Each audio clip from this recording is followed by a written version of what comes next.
local trade and professionals has never been laid. The specialized tools being handed over today, tools used by the industry professionals locally, will bridge the gap between the theoretical knowledge acquired in our classrooms and the practical hands-on competences demanded by the modern energy industry. By equipping our laboratories and classrooms with this advanced technology, you're not only investing in Nkumba University, but in the future of Uganda. You are empowering our students with the skills, insights, and the confidence they need to compete and thrive in the global marketplace. Workstations and software are extremely expensive to buy and have high annual maintenance costs, usually beyond the economic reach of many institutions, markedly inclusive. We are providing a lecturer for universities with Total Energy Professor Associate, and we have a Train the Trainer program that is available for the universities. I just want to highlight as well that we are preparing Ugandan to operate this very complex field. And Tilenga, Kingfisher will be a very complex field to operate. We've talked about providing access to cutting-edge technology. And for us, this is not just a contribution, but this is a responsibility that we are fully committed to upholding in the future.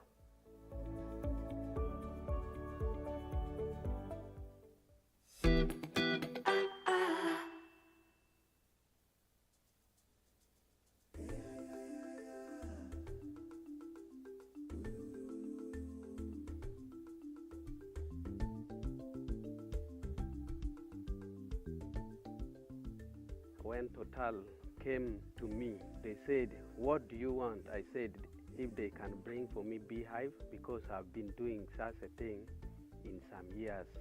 June last year, they came and gave us 7 beehives, where I put them in a nearby garden. In January, I did my first harvest. From there, I got some good honey, around 10 liters from only 1 beehive. From there, I started making the beehive, but locally I was making it, but not to the standard. But when Total came in, they taught me how to make beeswax and how to purify the honey. There is a beeswax which I've made, but there is no other thing which I've made from the beeswax like candle, because I don't have the knowledge yet. But as they told me through the CD, that they are going also to teach us how to make the candle from the beeswax. Just for one harvest, I got something like 250,000. I said, okay, let me also expand on myself. I've got this timber, which I'm going to make for another beehive. This season, I'm going even to get more, because I'm going to harvest from more beehives compared to last year. From the local, we were getting like 5 to 7 liters, but I can now get 10, 15 to 25 liters from a beehive. I bought even the grinding mill you are seeing behind there. Apart from knowledge, they also gave us the bee shoots. They also gave us the gumboot. They also gave us the smoker, and they taught us how to harvest. I was not having even the market, so I'm very, very appreciative, and it has changed my life. If you are doing something alone, it's not good, so you need to do with the others. If they can even extend what I'm getting to other people in the community, and that knowledge will assist everybody within the community. My plan is that I have to expand the apiary project so that I can get maximum income.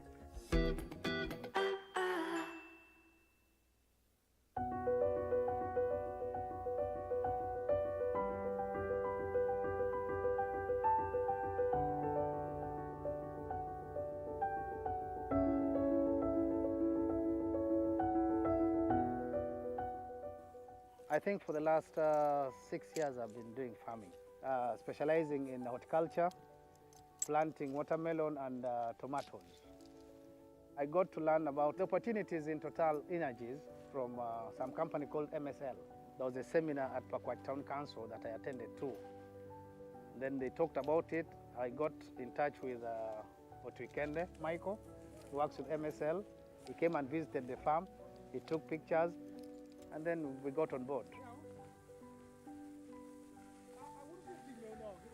My journey with Total so far has been so good in the fact that before Total came into the picture, we used to get on average 1.8 to 2.5 per week. When Total came into the picture, that is the reason we even appreciate them the more. We are now getting about 7.6 to 8 million per week. I am actually very proud to say this, that I have changed the lives of the community here, especially after getting this deal of oil and gas. You see this grass we use for mulching.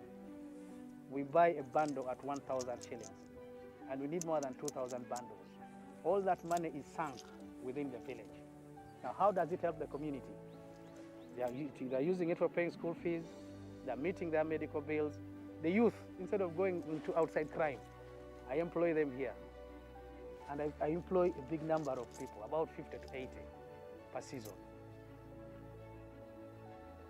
My dream is, in the next 5 years or so, that I should have improved on the farming systems on my farm. If need be, I bring a greenhouse to cater for all seasons. I don't have to wait for the rainfall agriculture, no. I need a greenhouse.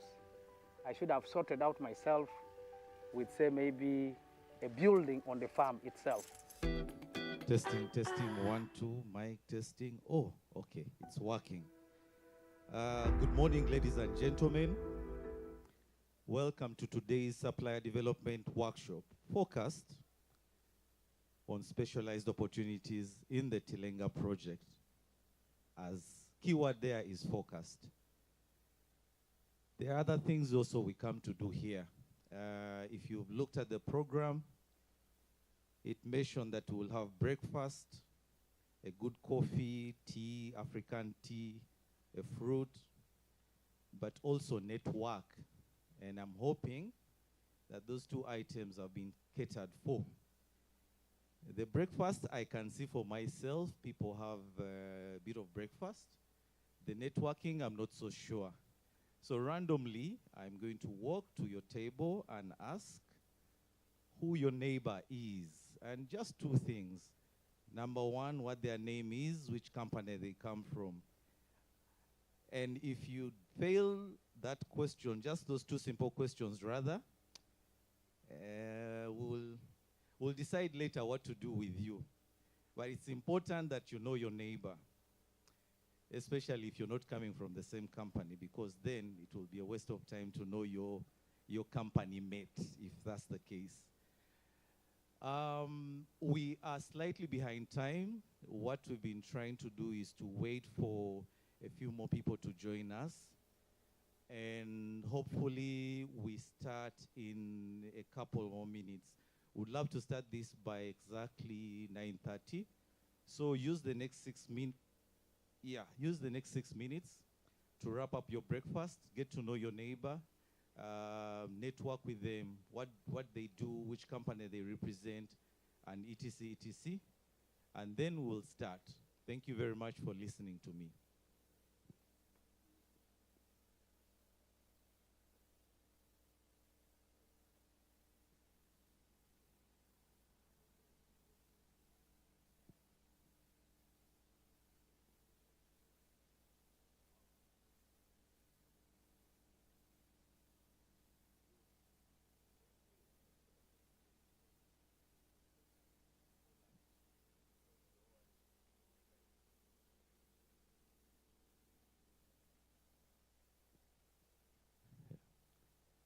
I've actually been advised that if you, maybe let's do this.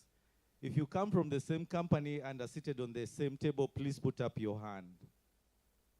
Same company, same table, put up your hand.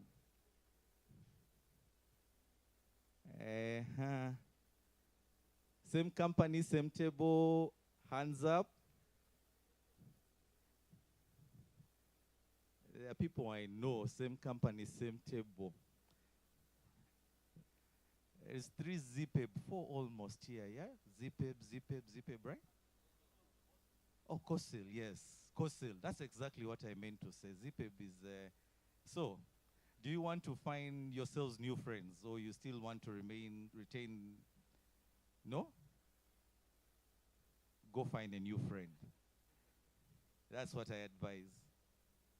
Feel free. The idea is sit on a table where you can exchange new ideas, learn about new things. Yeah? Okay.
I was listening to the ocean.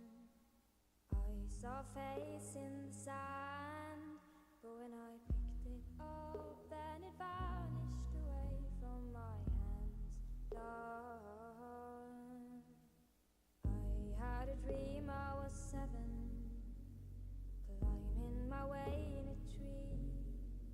I saw a piece of heaven waiting impatient for me.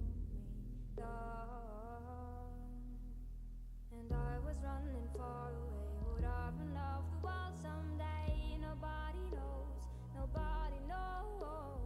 And I was dancing in the rain. I felt alive and I can't complain. But no, take me home where I belong. I can't take it anymore. I was painting a picture. The picture was a painting of you, and for a moment I thought you were here, but then again it wasn't true. And all this time I have been lying in secret to myself. I've been putting sorrow on the forest place on my shelf. Da-dee-da. And I was running far away. Would I run off the world someday? Nobody knows, nobody knows. And I was dancing in the rain. I felt alive and I can't complain. But no, take me home where I belong. I got no other place to go. No, take me home where I belong. I got no other place to go. No, take me home where I belong. I can't take it anymore. But I kept running for a soft place. Okay, to fall. before we started, a colleague of mine shared a joke that in Uganda time is flexible. And we've tried to flex it as far as we can. It's 9:30 and we need to start. So let me start this again. A warm welcome to you all, our colleagues, partners, PAU, SLB, our tier 1 suppliers, as we'll mention you, the host, IEC, thank you for having us over. And to you all, welcome to our Q2 Supplier Development Workshop. My name is Peter Paul Sempeva. I work with Total Energies under the National Content Department. And no, I'm not a consultant in these things, so you cannot hire me after here. That's a joke as well. If you don't laugh, then I've failed at it. But it's true. Someone actually out there thinks I do this for a day job. So if I do very well, feel free to, you know. Yes. So, why are we here? I think through the day, we will get to learn. When we invited you, we indicated that we wanted to share with you certain pieces of information that we believe are important to all of us here. And as we go through the day, we will understand why it's important for Total Energies to have this event, why it's important for Total Energies to have all of you that have been invited to this event. And please, your one job is to listen, consume the information, and use it. We believe we'll share practical information as we go through the session, and that information should be helpful for you to progress to wherever you want to go. This place is normally like a well.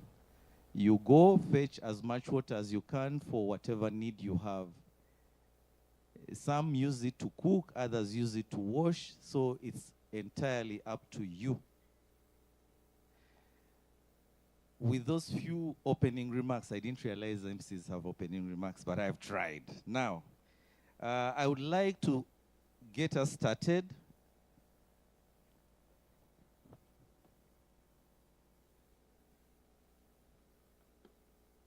Up here.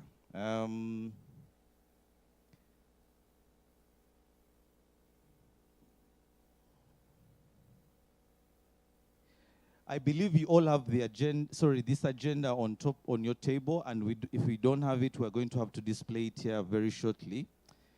But right about now, we should be having a safety briefing from the host, the IEC, and that will come from Mr. Mutebi Sembuya, the HSE officer. Oh.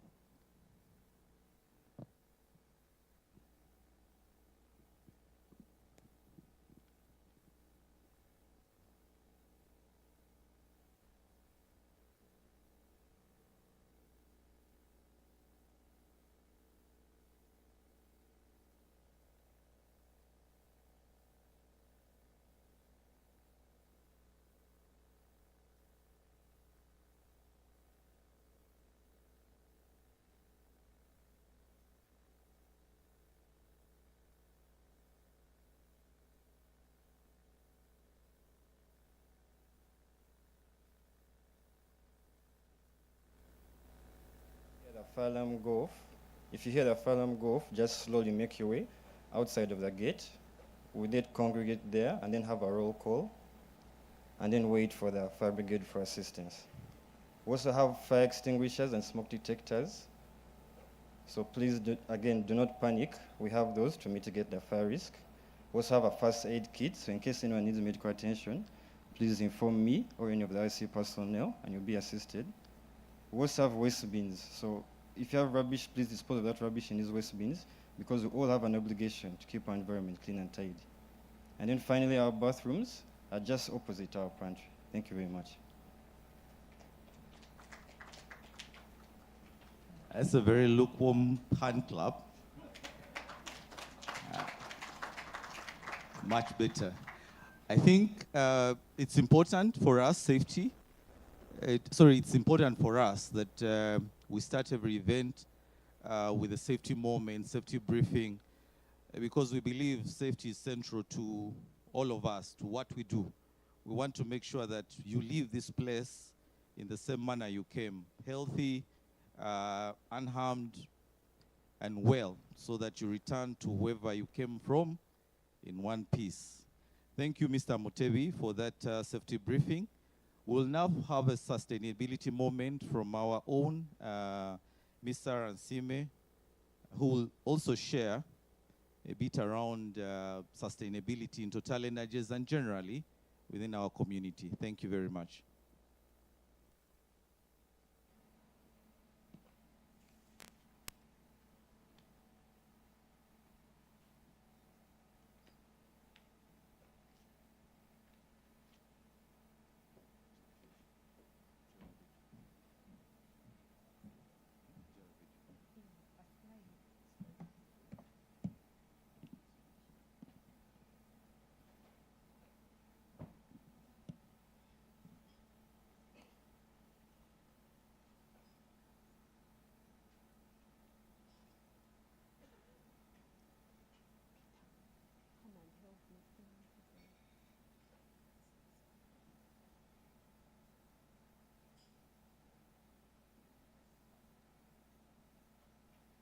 Good morning, everyone.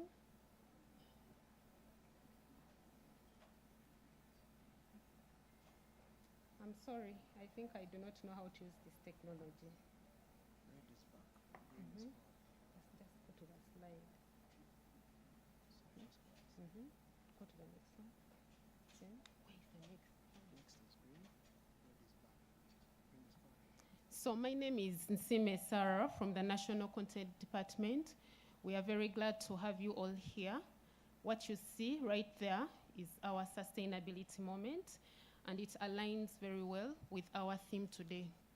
So specialized opportunities require specialized capacity building, and that is technical expertise and HSE standards. There is more to that, but we are picking up the highlights. Then they also require national content integration, which involves local participation and value addition for communities, very important to note. Then it also requires optimized performance, profound impact, which involves efficient operations for sustainable outcomes. Then on top of what we have seen, HSE is not a barrier, it's an enabler.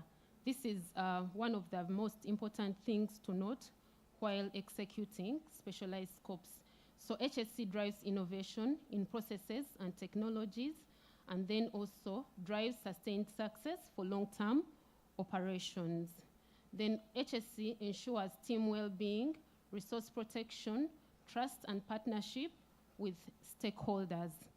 That has a lot to do with how you execute your HSE standards. Then our call to action for this workshop is use today's insights to optimize existing business ventures, identify new opportunities, reinforce safe and sustainable delivery. So be the change, choose sustainability. Please enjoy your stay here. Thank you very much.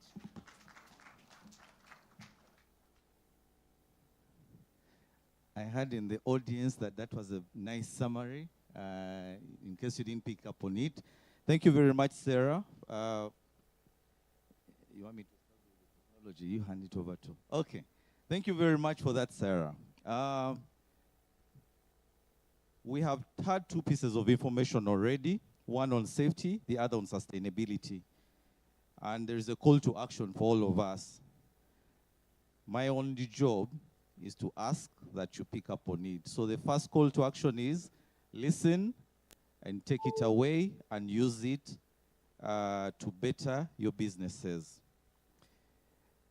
Allow me now at this point to highlight a few things. Number one, we have with us here partners that have decided to come and share information with you about critical information about what they've done in their businesses to thrive or to progress. And at this point, we would like to recognize them. We have Reef Industries. You'll be hearing from them during the proceedings of the event. They are represented by Mr. Nathan Kajiri, their lead there, or the head. Yeah, it's only polite that if the man stands, you clap. We are also joined by E&E experts. Do you have, we believe we have supposed to have Mr. Mohammed or Amos in the house. Ah, yes, thank you very much for coming. We have Kamit, another tier 1 contractor. And I'm not introducing their company, what they do on the Tilenga project, but all of them have something to do. And in good time, they will introduce what their businesses do. Kamit, represented by Ms. Phoebe. We are joined by the IEC, the implementer of this place, Mr. Jimmy Mugera, in the audience.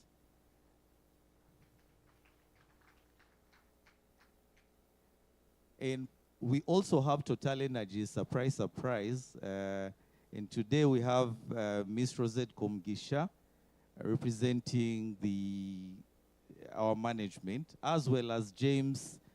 We have a team of Rosette, James, and Ewan. You'll hear from them as well. And as we go on, we will know who else is in the audience. We're compiling the names. We also have industry associations that have been invited here. We have UNABSEC, Uganda Small Industries Association, Small Manufacturers Association in the house, and a couple of others that we'll get to learn about. Okay, with that out of the way, okay, the list grows, okay. We also have we've just been joined by Mr. Stefan Asimwe, the Executive Director, PSFU, or Public Sector Foundation of Uganda. And thank you very much for honoring our invite. With that out of the way, we get started. We all know that there is a project going on called the Tilenga project, and much of the information you'll receive here relates to that project. The questions normally we receive are, is that project real? What is happening there? We don't know you guys, we don't know what you're doing. So we make it a point that every time we have these events, we give you a bit of an update. It's a flavor of what is happening there. So that will be the first piece of information we receive, which is the Tilenga project updates and key information, or key messages rather, on what is happening there. And to help us, or to take us through this session, we have Mr. James Beria Opio, the Interfaces Manager at Total Energies, or at Total Energies on the Tilenga project, to take us through that segment. James, you're welcome.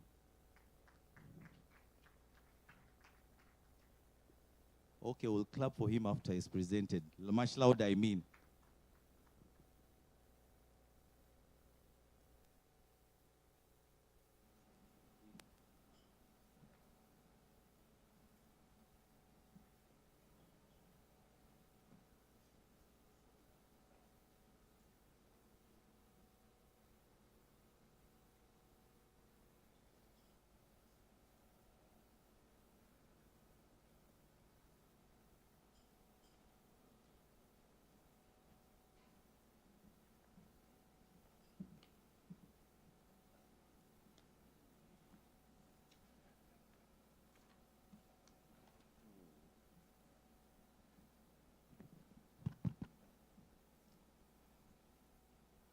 Good morning, ladies and gentlemen.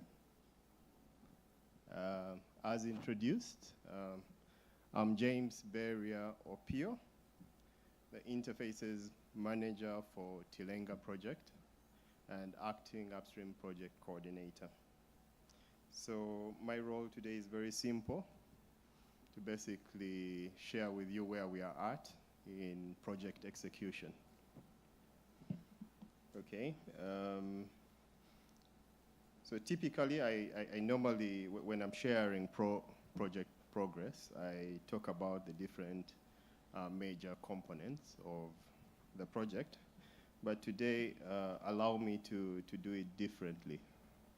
Allow me to walk you through the journey that crude takes from reservoir to receiver.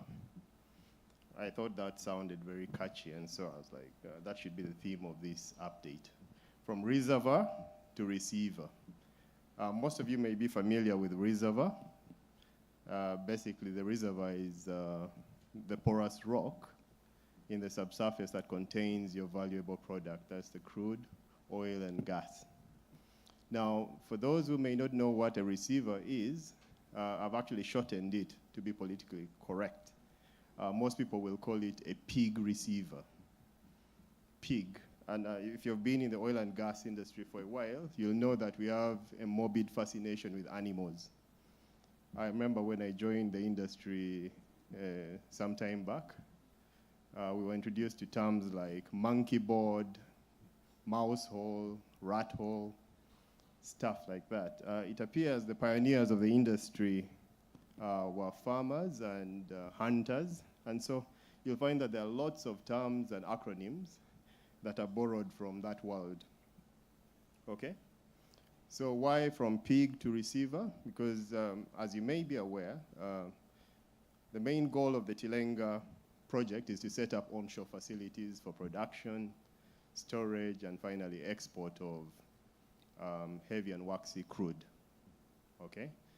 And why from reservoir to receiver? The Tilenga project technically ends at the receiving facilities at Kabale or Kabalega, shared facilities in Hoima.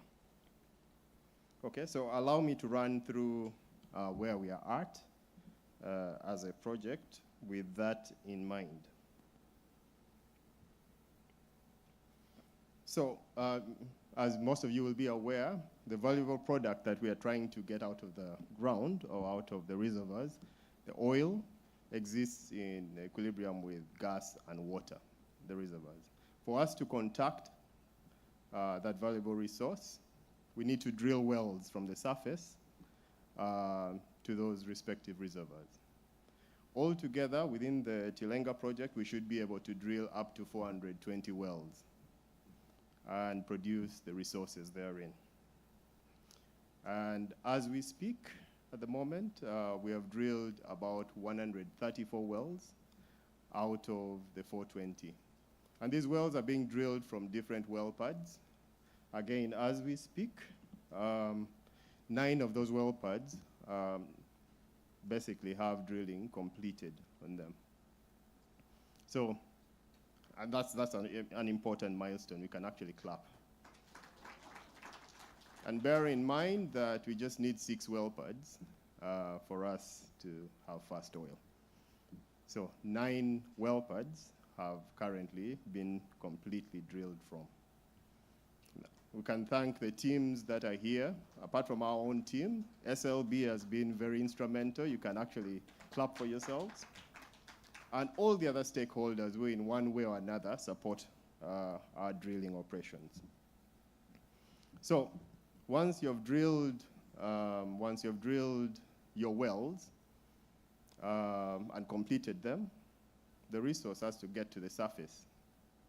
Okay? On the surface, on the well pad, because on every well pad there are a number of wells that are drilled from, you'll have certain surface facilities that have to be set up. As we speak, our off-sites package contractor, that is Sinopec, has commenced or has been working on a number of well pads. Works have started on 7 well pads out of the 29. Of those 7, 6 are fast oil well pads. Again, that's a very important milestone. So surface connections, we're talking about piping. We have started receiving certain equipment on the well pads. If you go and visit some of the well pads, you'll see certain VSDs already in place, etc. Sinopec is also already trenching to provide, pathways or to host cables on the well pads, etc. So there's a lot of activity that's going on at the moment concurrently with some of the enabling infrastructure works that are underway.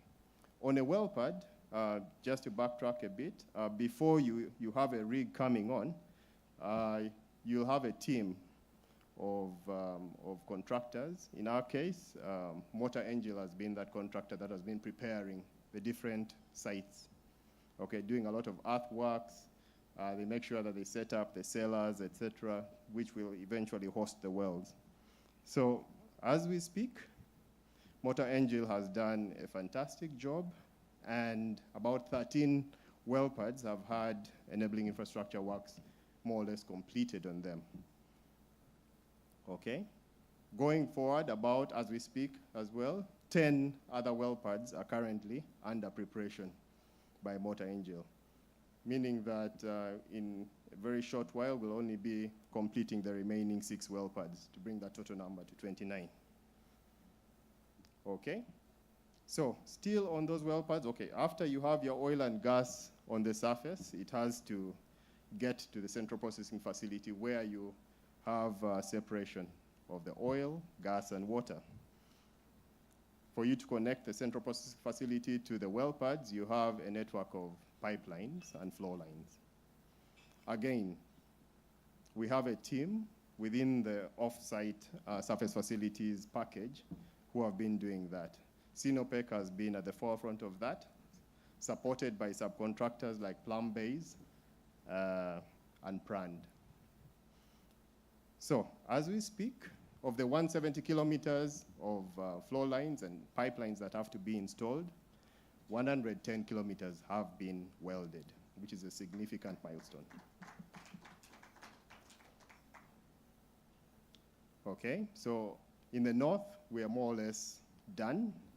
As we speak, there are tie-ins that are now being made to connect the main trunk lines to the well pads. So, the resources from the north, for example, have to cross the Nile. And as you're aware, we've implemented horizontal directional drilling and installed some casings through which some of these pipelines and casings will flow. So we have the oil line going under the Nile. We'll have the water line. We'll also have the high voltage electricity cable going below the Nile. So during the last update, we told you that all the casings and pipelines have already been put in place. So what remains is basically pulling fiber optic cable, pulling the HV electric cables through those installed casings. Okay? That is as far as the pipeline is. Now you get to the central processing facility.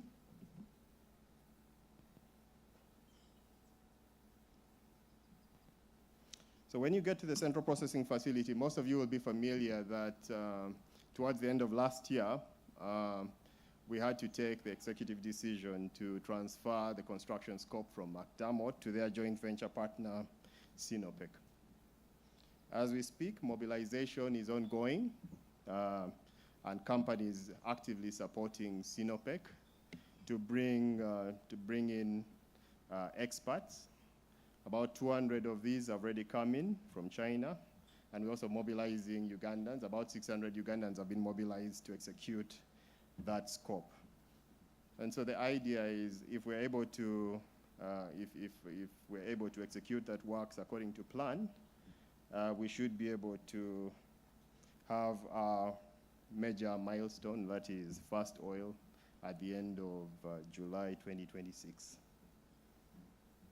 So, again, at the industrial area, as we speak, we've been receiving some of the major equipment, about 50 major equipment, including the gas turbine generators to basically help produce electricity, have already been received at that base, at the industrial area. Construction works are well underway.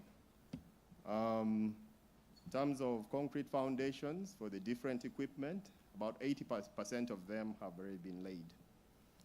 Pipe rack erection is also underway. About 41% of that has already been executed. We also, in the quarter, have been able to start piping installation. So if you visit the industrial area, you'll notice a significant difference from maybe 3 or 4 months ago. All right. Again, at the industrial area, we needed to execute civil works before McDermott and Sinopec came in to construct the facilities. As we speak, the enabling infrastructure scope at the industrial area, if you're talking about site preparation alone, that one is 100% complete. If you're talking about some of the internal roads, there were about 11 internal roads. Those are all completed. The ponds that are supposed to help us with flood mitigation, all of those are complete. Okay, so in terms of EI works at the industrial area, we are done, more or less. So once you have your crude stabilized at the industrial area, meaning that you've separated water and gas from the crude, you'll have that crude exported via the feeder line. As we speak, the feeder line construction, which is being done by ECOP, is at 71%. So we are very well on our way to first oil, as you can see. So there are interfaces between the feeder line and the CPF at the export area. As we speak, the buried section of the feeder line has already been installed by CPP. We're now waiting for the above ground infrastructure to be set up. So that is more or less where we stand with respect to the CPF and enabling infrastructure. Drilling and wells, what I didn't mention under drilling and wells is from May to about June, we successfully, with the help of our partners, conducted a successful drill stem test and achieved our objectives at Joby Re 5. So that was a major milestone.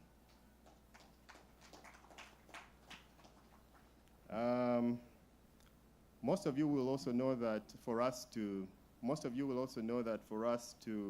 sustainably produce the oil, we'll be injecting water into the reservoirs. And for us to do that, we'll be abstracting water from Lake Albert, okay, to top up the water that will be produced from the reservoirs. And so there's the lake water abstraction facility that has to be installed to support that. As we speak, the access road to the lake water abstraction jetty is complete, it's functional. We are basically now constructing the temporary jetty which will be used to install some of the facilities associated with lake water abstraction. So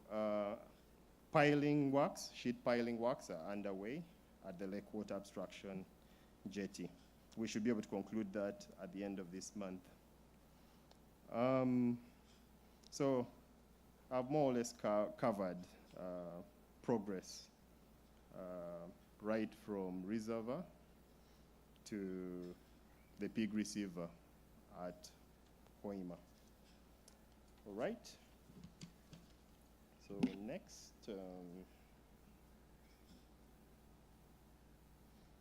Okay, so we have some pictures to illustrate the progress that I've been talking about. Top left, you see the CPF export tanks being erected. Massive facilities there. Top right, you see welding taking place at the pipeline section between Giri 1 and the CPF. Bottom left, you see the exhaust duct of the gas turbine generator being erected at the CPF. Bottom middle, you'll see shuttering works for the support of foundation for the variable speed drive. Work being done by Sinopec and contractors. Then we have bottom right, the pre-assembled units, not the Petroleum Authority, the pre-assembled units being set up by Sinopec at Ngiri 1. Okay. What does the future look like in the next quarter or so? At the CPF, we'll continue to support Sinopec to mobilize the resources they need to be able to execute according to schedule. We'll also focus on the underground GRE piping so that it can facilitate above Hello? Can you hear me well? Okay. So we'll focus on GRE piping works. Those are underground works which will facilitate above ground activities so that we can ultimately be able to pull the electrical and instrument cables. Under offsite scope, being executed by Sinopec as well. For the pipelines, we look forward to completing the northern branch and performing hydro tests. Then we'll move on to the south. At the well pads, Sinopec will continue to work on the installation of the main equipment, supported by Ugandan companies like Plumbase for the first, the 6 fast oil well pads, as well as the supporting well pads. For the Nile crossing, so having installed all the casing and the 2 main pipes under the Nile, we'll now pull the fiber optic cable and the HV cables, like mentioned before, and then complete the tie-in to the main line. And then at the lake water abstraction facility, as indicated, we'll complete the jetty and start piling works for the platform. Under enabling infrastructure scope, MOTA will continue to open up the remaining well pads, like I mentioned, 6 of them that will be remaining, because as we speak, 13 of them are completed, and we are working on 10 of them. And lastly, under the drilling scope, we'll continue to deliver the remaining wells in keeping with the drilling sequence agreed with the authorities. Okay. So over there, as you can see, the first bunch of bars, or group of bars, you'll see that we are more or less done with enabling infrastructure works. CFT1, which is site preparation of the industrial area, done. CFT2, which are really road upgrades, more or less done. We're only left with the access road to Nsoga 3, so-called B1 alternative or A2 road. That one, by the end of June, we were at 58%. So we should be more or less done before the year ends with that. So what remains under EI scope will now be well pad site preparation. Okay. Under EPSCC, we'll continue to make a lot of progress, like already mentioned. And the idea is for us to be able to complete the first train of the CPF by the end of July 2026. You'll see that black bar at the very bottom, which is feeder line construction. As mentioned, by the end of June, we were at 72%. So we are making steady progress there, and we expect it to be done by first oil as well. So overall in the project, progress is at 56%, with a view to first oil by the end of July 2026. And of course, I'll not delve much into operational readiness, because there's a team here from the field operations team led by Ewan who will say a bit more, but suffice it to say that the Ugandan trainees will be operating and maintaining our facilities, who are currently being trained at UPIC. So the first batch of 100 were already trained at UPIC, completed their specialization, and are now undertaking the international component of their training at Takatuf, MAN and INSTEP in Malaysia. The second batch has also progressed to specialization, and they should be able to follow that first batch for the international component of their training thereafter.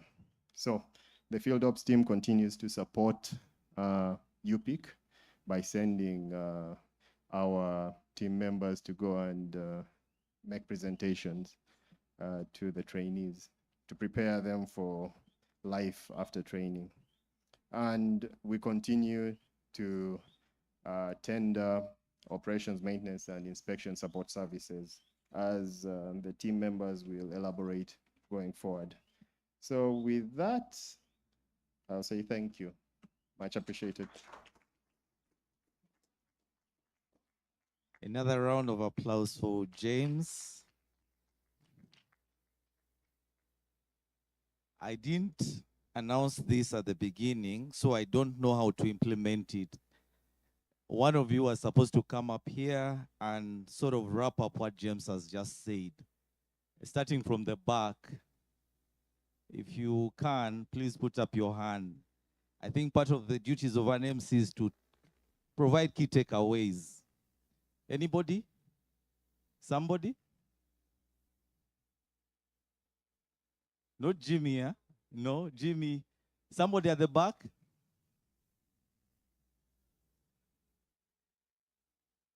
Okay, I think we'll try that during the next session.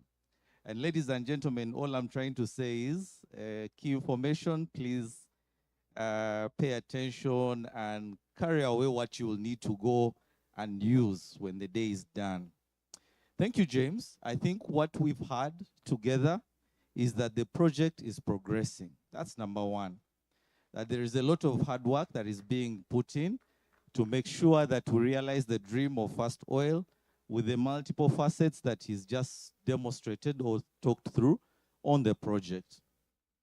But it also say, I mean, in what he has said, as progress is being made, it's important for you to understand how you fit into that progress. For some, it's the Fast Oil. For others, it's for when you finish to construct that facility, then what? It will need maintenance. Sort of like buying a car. When you buy a car, your business with the car doesn't stop there. You need to maintain it. You need to operate it. So those are some of the questions you must be pondering. How do I fit in? But overall, the project is progressing, and the dream to Fast Oil, as has been communicated, should be a reality. Thank you, James, again. Before we move to the next session, MCs are prone to mistakes, and I think I made one earlier when I started introducing, and I failed to introduce one very important partner. Then James comes here and says, SLB doing very good work, and indeed they are doing very good work. Part of the work that has been shown here is being done by SLB in the drilling and wells area, and indeed they are here to share with us very important pieces of information that we should also use to progress us, if not to where they are, to aspire towards that. We have Miss Janice Luzinda in the house as well. You will see her later on. She will be part of a panel. She is the head of government relations and HR. We also have Mr. Roland Ndombi, sorry. He's the integration project manager for SLB in Total Energies. They've waved. Also in the audience, we have a number of tier 1 contractors that are doing good work on the project that you need to know, especially for suppliers or the supplier community that is here for the first time or that has not interacted with the project already. We have COSIL with us here. We have McDermott. I think all these, COSIL, McDermott, ZPEB, we have Avanti, I think, in the house. All these have been mentioned as people that are already doing the work on the project. And during the networking session, please find them because that is probably where your next opportunity will come in. With that out of the way, we get to the second session of this event. Really, the core of the info, or the core part of what we intend to share today. It's a moderated panel session where we'll share information and perspectives as well as testimony from key contributors to what we believe should be opportunities for the local, the Ugandan companies on the project now and in the future. This moderated panel will be led by the national content lead, and when I mention that, I believe I'll be inviting her shortly to come over, Ms. Rosette Komgisha, and she will start by sharing again with us a few pieces of information, and we'll invite her fellow panelists to share as well. Without further ado, the Thunderer Sun Club, because there is a few things tied to that club, when we go back to the office. If you clap harder, I'm a happier man. Okay, we'll try again. Thanks. Thank you, Peter. Peter is aware that we're in the middle of the year, and in about 3 months, we'll be into performance evaluation period. So I think he's trying to make sure that his evaluation is well done. But thank you so much, Peter. I think you've brought us into this session very smoothly. I also thank James for giving us the context of the project. It's not always easy to, when I say simplify the technical language that is involved in the kind of project we are running. So I'm amazed when James presents because he finds a very practical way of explaining to people what we are doing. I also want to take the opportunity to thank each and every one of you for being here today. We don't take it for granted. It's a working day.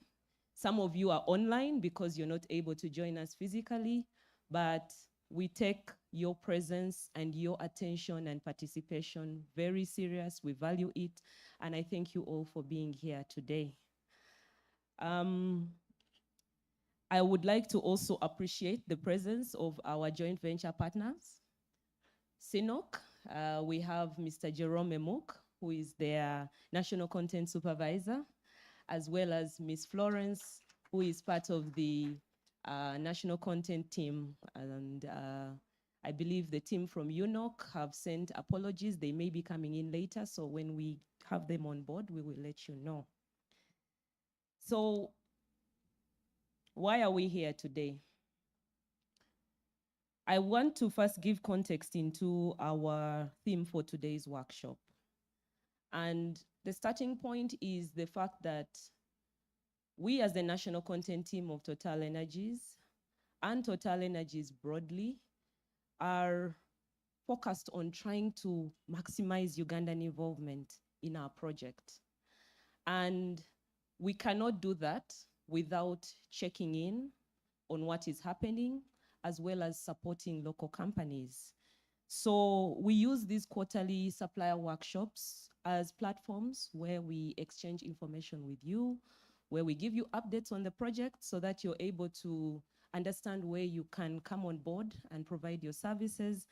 But we also use them as an opportunity to dialogue with you, to hear from you. What are the good things that are happening? Feel free to give us positive feedback. But also, if there are challenges, what are they like? And we know that this is a very unique scenario that we are in as a country. We are undertaking our first oil and gas development project. So we are like a child. You have to go through the growing pains, and you have to learn from elders and experienced people. So we decided to focus in this workshop on discussing specialized opportunities. We are not talking about field operations for the first time. I think we started this conversation in 2022, and we've progressively been sharing with you the upcoming tenders and trying to dissect them and make them more digestible for yourselves.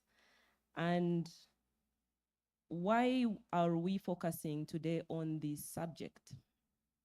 Over the last 4 years that the Tilenga project has been running, there's been a good, let's say, trend in growing participation of local companies. At the moment, we have over 280 Ugandan companies at tier 1 level, directly contracted by Total Energies, and many more, hundreds more by our tier 1 contractors. However, the reality is Ugandan suppliers are still playing within the safe space, if I'm to use that word, which is what goods and services are locally obtainable and what is ring-fenced. But in this sector, the high value and high impact opportunities are specialized in nature, and that is not going to change. So if we as a collective are trying to maximize Ugandan participation, we need to move out of this comfort zone and start actively engaging in the specialized goods and services. I'm not saying that there's nothing happening. Actually, we have a few companies that are participating or providing services, both at tier 1 and tier 2 level, and we will hear from them today. But the reality is that they are still very few. We know that strategic partnerships are avenues in which we can start to get into these scopes, especially since we don't really have the experience or the previous similar projects in country. And over the years, over the last maybe 2 or 3 years, we've seen a growth in joint ventures. However, it's still very low because I think at tier 1 level, Total Energies on the Tilenga project has less than 10 active joint ventures. We see more bids coming in with proposals around JVs, and we have feedback around that. But we want to make sure that the momentum that has started is not lost and that we still get the right strategic partnerships in play. Of course, the impact of getting ourselves as local companies involved in specialized goods and services will be more, can I say, will be multiplying in result, because at the moment we have, let's say, about 11,000 Ugandans working on the project. And I think in James's pictures, you were able to see the scope of work. Majority of this is still civil works, construction works, by nature of what's happening. But if we can get local companies to the level of engaging in these specialized services, which by nature are highly technological, which are highly skilled, which require levels of quality and certification, we will be elevating our workforce, not only in numbers, but in quality. We will be having more qualified technical people and managerial people as well, because it takes a lot to manage this kind of contracts. And that ultimately takes our national content achievements beyond the quantitative elements of numbers, but into quality. In this first panel, we're going to have 2 panels today. And in this first panel, we want to hear from the key stakeholders in terms of the project implementation, starting from ourselves as Total Energies, your host, and then also hearing from the tier 1 contractors. We have SLB on board who will share their experience, and the regulator, who is also mandated and overseeing us as we go about our activities. We'll also have insights from the Industry Enhancement Center, which is where we are today. For those of you who are not yet aware of who or what the Industry Enhancement Center is, this is a flagship sector-led capacity building initiative that is sponsored by the joint venture partners led by ourselves, Total Energies, and with support from government through the PAU, the ministry, and more partners, of which you will hear more about today. So allow me, with that context, to invite the members of this first panel. Mr. Ewan Fraser, who is the Tilenga project head of maintenance and inspection. He's part of our field operations team. Please, a round of applause for him. I believe he's a Scotsman, he's very smart, so he's teaching us a bit about, you know, showing up and showing off while you do it. We also have from our tier 1 contractors, like I said, we have SLB, Ms. Janice Luzinda, who is the head of government relations. Please join us on the panel, Janice, and a round of applause for her. From our regulator, we have Miss, where did I put it? From our regulator, we have Miss Vivian Nabosa, who is the National Content Officer. A round of applause for her. And then finally, we will have Mr. Daniel Kakuru, who is the technical lead at the Industry Enhancement Center. All right, so again, the objective of this session is for each and everyone on this panel to share with you what their perspectives are and their experience and insights and advice on getting involved in specialized opportunities. So maybe starting with Ewan, Total Energies. 2 years now, we've been running field operations opportunities. Maybe could you first of all elaborate for the audience what the nature of these specialized opportunities currently looks like on the Tilenga project at Tier 1 level? Yeah, no problem. Good morning, everyone. Yeah, so just to give you some context, I'm from the Field Operations Department, so we're putting everything in place we need to safely operate the plant from a topside facilities perspective. And I think, as Rosette said earlier, this really comes back to the interactions we've been having over the last 2 years, 2-3 years on the topic. We presented at the Supplier Development Workshop in April 2024 some of the contracts that we will be looking to implement, and in a moment I think we can share a slide with the latest status on that to give you some perspective on the progress we're making. Coming back to something that James talked about, we talked about the trainees who are ongoing with training both in Uganda and overseas at the moment. So they're going to be our day-to-day operations and maintenance team on site. To give it some context, just so we can lead into how the contracts will fit in the future. These teams are going to be the nurses, they're going to be the emergency response room, they're going to be the general doctors of our site. They're going to be the first responders and the day-to-day maintenance and operation of our facility. So really what we're looking for in terms of contractual support is the next tier. We'll already have the teams on site, majority Ugandan, and within 5 years, 100% Ugandan on site in the maintenance department to operate and maintain our facility on a day-to-day basis. So we're looking to get to the next level now. So we need further support. So we've got the doctors, the nurses, the emergency response people. We're looking for the professors and the consultants. We're looking for the brain surgeons and the heart surgeons of the maintenance world.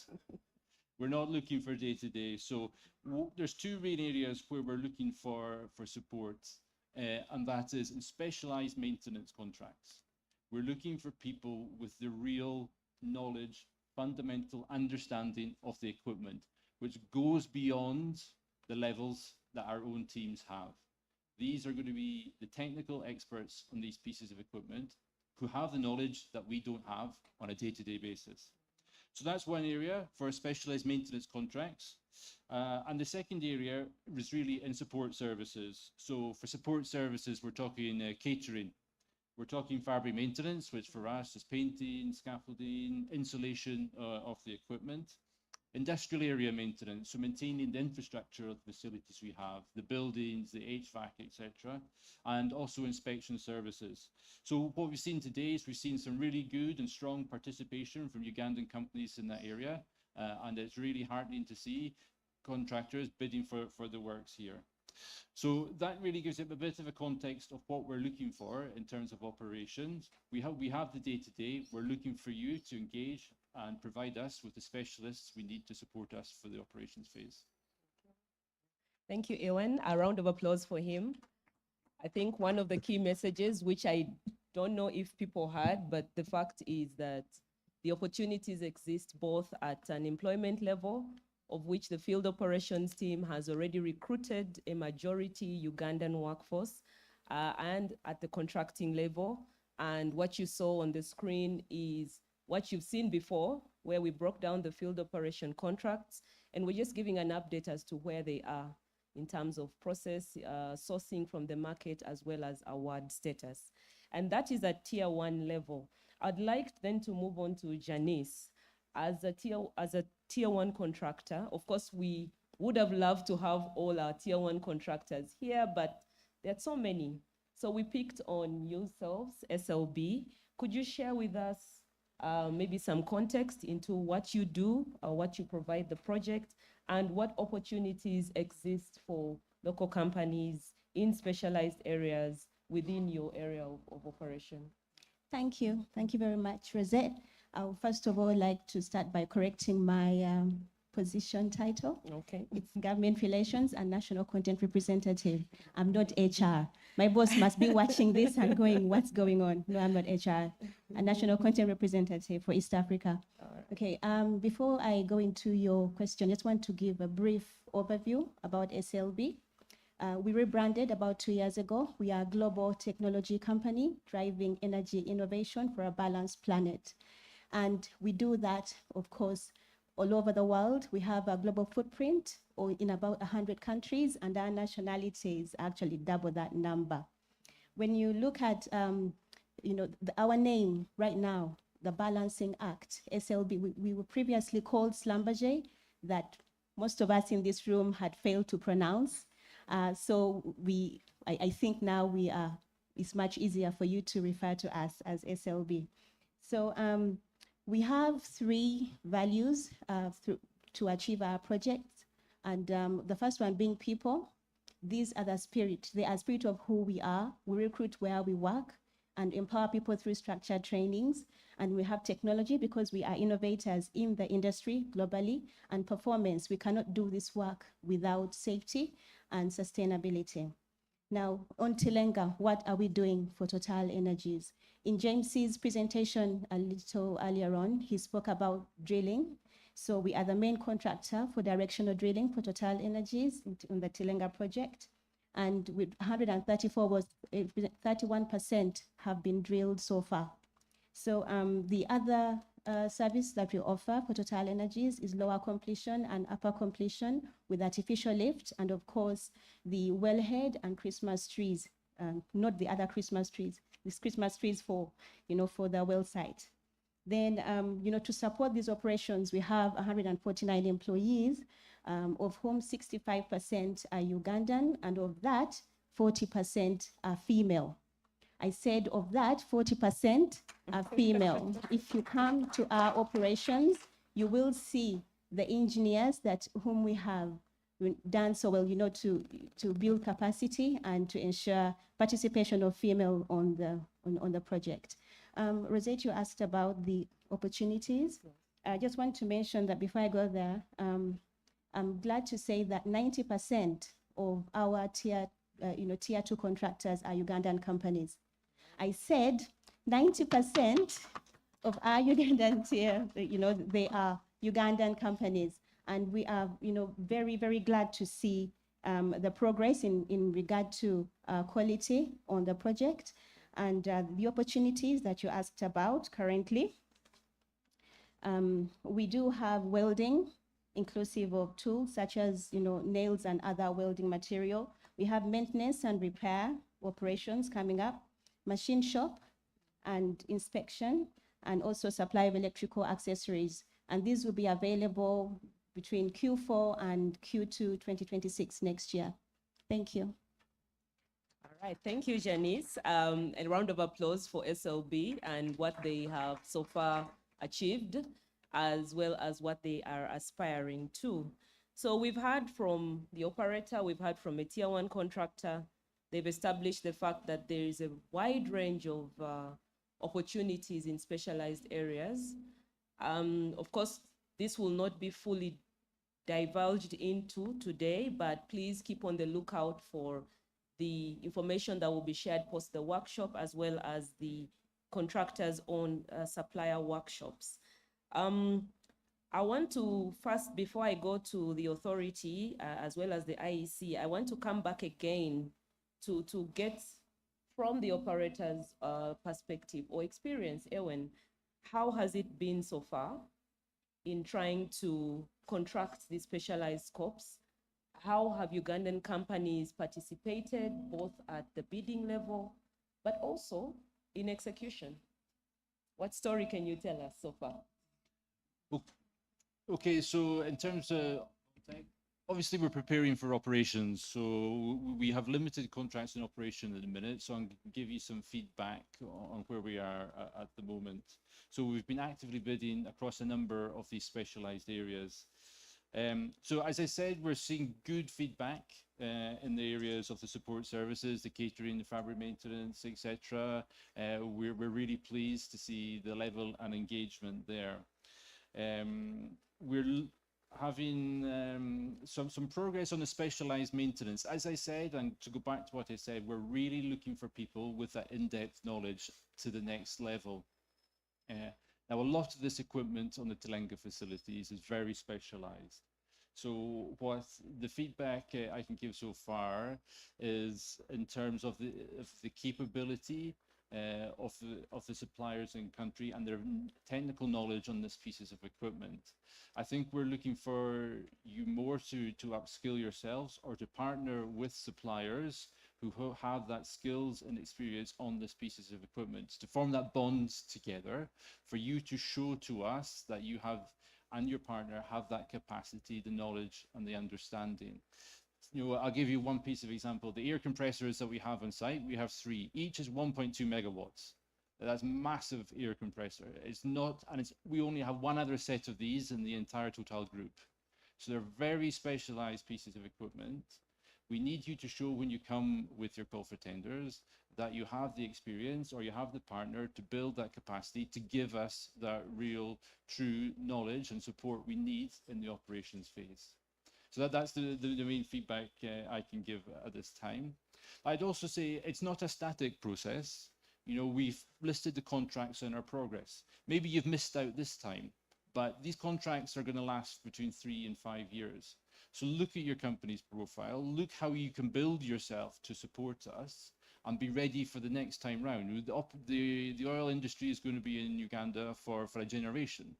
Yeah, don't be short-sighted in your development. If a contract's not available now, think how you can be ready for next time. Take that experience and be ready. Because one of the other things that we do see is, particularly in forming joint ventures, is that when we get into the bidding stage, it's coming very late. It's reactive to the call for tender. It's not proactive in advance. So you, as a Ugandan supplier, are trying to find a joint venture partner. You're trying to find somebody with expertise, which is fantastic, but it's reactive when we've already launched the EOI, which can be really problematic in terms of the timescales, etc. Because forming a JV and having the approvals in place takes some time. So I would suggest some proactivity as well would be great for the process, for you and for us.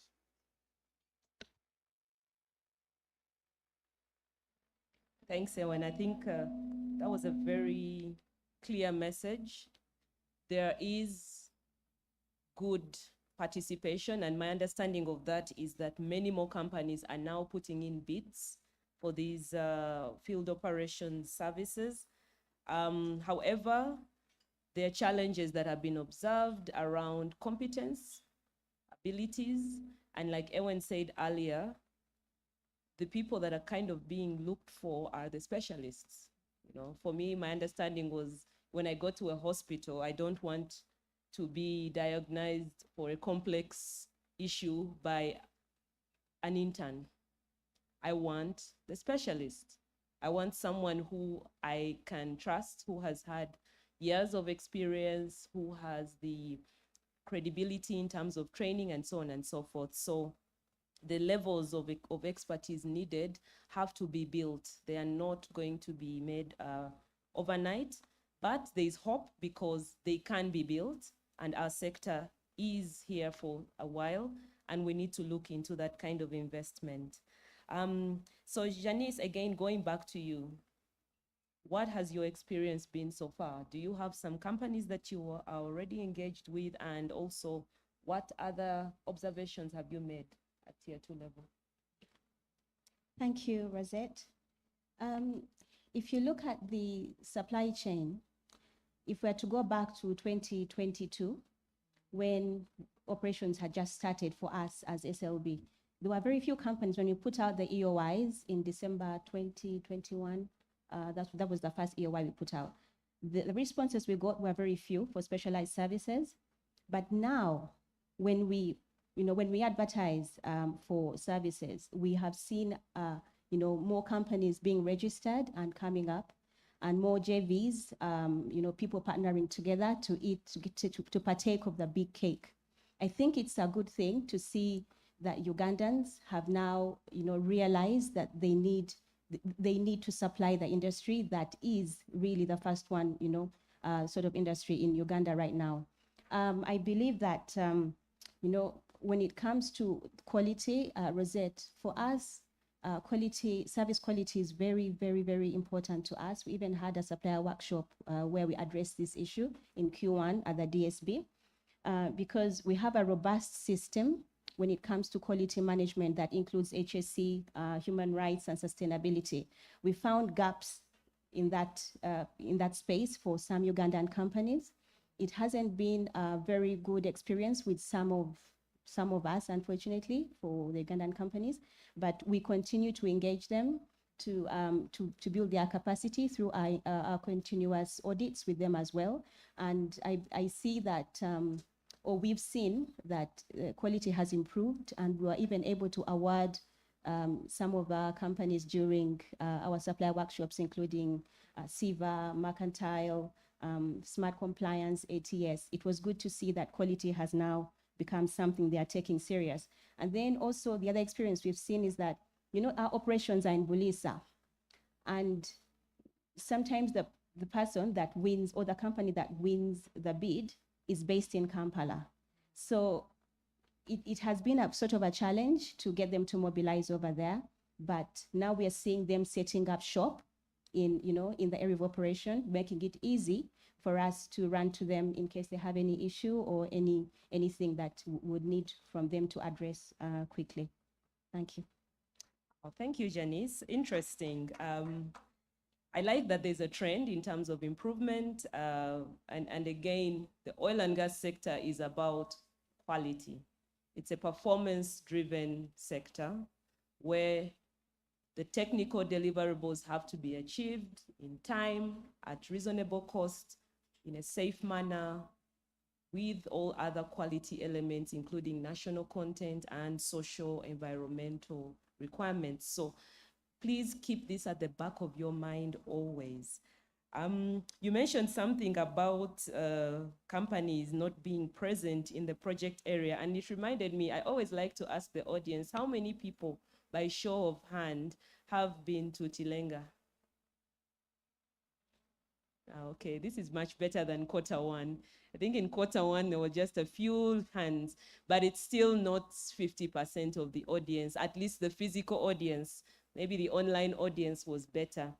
And I want to encourage each and every one of you, you don't need to wait to secure a contract to visit the site. The process is very clear. All you have to do is request through the Petroleum Authority of Uganda, and maybe Vivian can tell us more about it in her feedback. Request, visit the site, observe and see for yourselves what is there. It will also help you in your own budgeting and proposal development process so that you avoid making assumptions that come back to bite you, you know, where you don't want to be beat. So please visit the site, and in the next quarter, hopefully it will be 100% everyone has visited Tilenga, whether you're running a contract or not. I want to move to you, Vivian. As the regulator, you are the voice of the nation. You are in charge of all the operations in the oil and gas sector.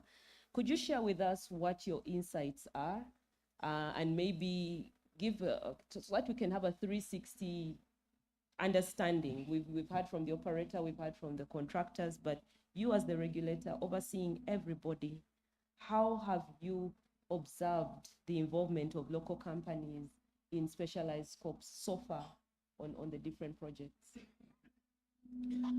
Thank you so much, Rosette. My name is Vivian Nabosa. I serve as the National Content Officer at the Petroleum Authority Uganda. In terms of the specialized services, first of all, I would like to give a brief overview of what our procurement, the total procurement value looked like as of end of 2024. We had a total procurement value of $245,808 million in terms of procurement. And about 81.75 million was accounted for under specialized procurements. And this covers approximately 33.3% of the total procurements. As you understand, we have quite a number of specialized services that are offered currently in the industry, and as of end of 2024, we had those that included, but to mention but a few, we had seismic data acquisition, satellite backup linkages, among others. We have noticed that the participation of local companies or Ugandan companies in the specialized services is still a bit low. However, as of beginning of this year, we noticed an increasing trend in the amount of joint venture applications we are receiving between Ugandan companies and non-Ugandan companies in aspects of specialized services when bidding for specialized services.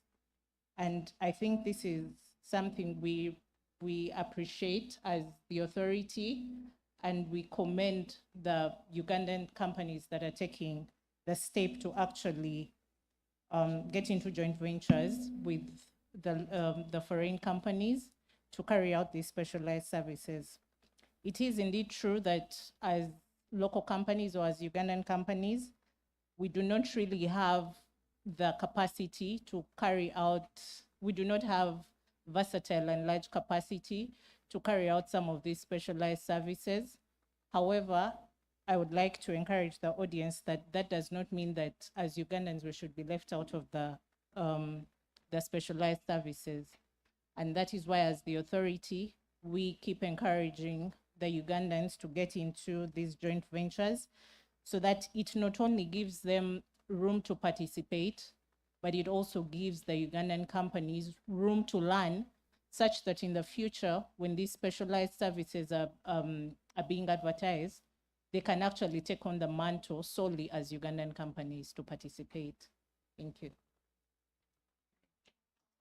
Thank you, Vivian. I think your voice has echoed what we've said, that there is an increase in awareness and there is an increase in effort. So the next step is how can that effort be well placed so that it results in what we want, which is local companies that either in partnership with others or on their own can take on these specialized services. I don't know if the audience caught the proportion that you shared. About 33% of the procurement value. Is that scary? I don't know. I don't see any reactions to that. Or is it, it's okay, we can let the 33% go. For me, it's a no. I think we need to be part of this. We need to take a portion of that cake. And by we, I mean local companies. So bear in mind that as the years go on, the types of procurements that you've seen, at least at Tilenga level, become more specialized in nature. So this figure, even in 2025, is going to be much higher. And where are you as an individual company in this? It's a question you need to ask yourselves. We've talked about what the opportunities look like. We've talked about what the experience is, both from the perspective of the industry implementers as well as the regulator. And something keeps coming up, which is challenges or gaps in competence or capacity, and the need for good strategic partnerships. And at this point, I want to move on to you, Daniel, because the IEC is the capacity building initiative of the industry. And I'm sure every one of the SMEs is asking themselves, what are we doing as industry to support them in the areas where they have challenges? So Daniel, could you please, give a bit more insight into what the IEC is doing while highlighting what support is immediately available to SMEs in this area? And any insights you have as well, by the way, because you guys see the industry as well from a different perspective, right? To engage with the SMEs on a day-to-day. Yeah. Thanks, Daniel. Thanks, Rosette. And fellow panelists, good morning, everyone. To answer in a very simple way, the IEC is your plug. to the challenges. We plug them all, right? Well, at least that's what we've been asked to do. The IEC, Industry Enhancement Center, simply put, is a center, okay?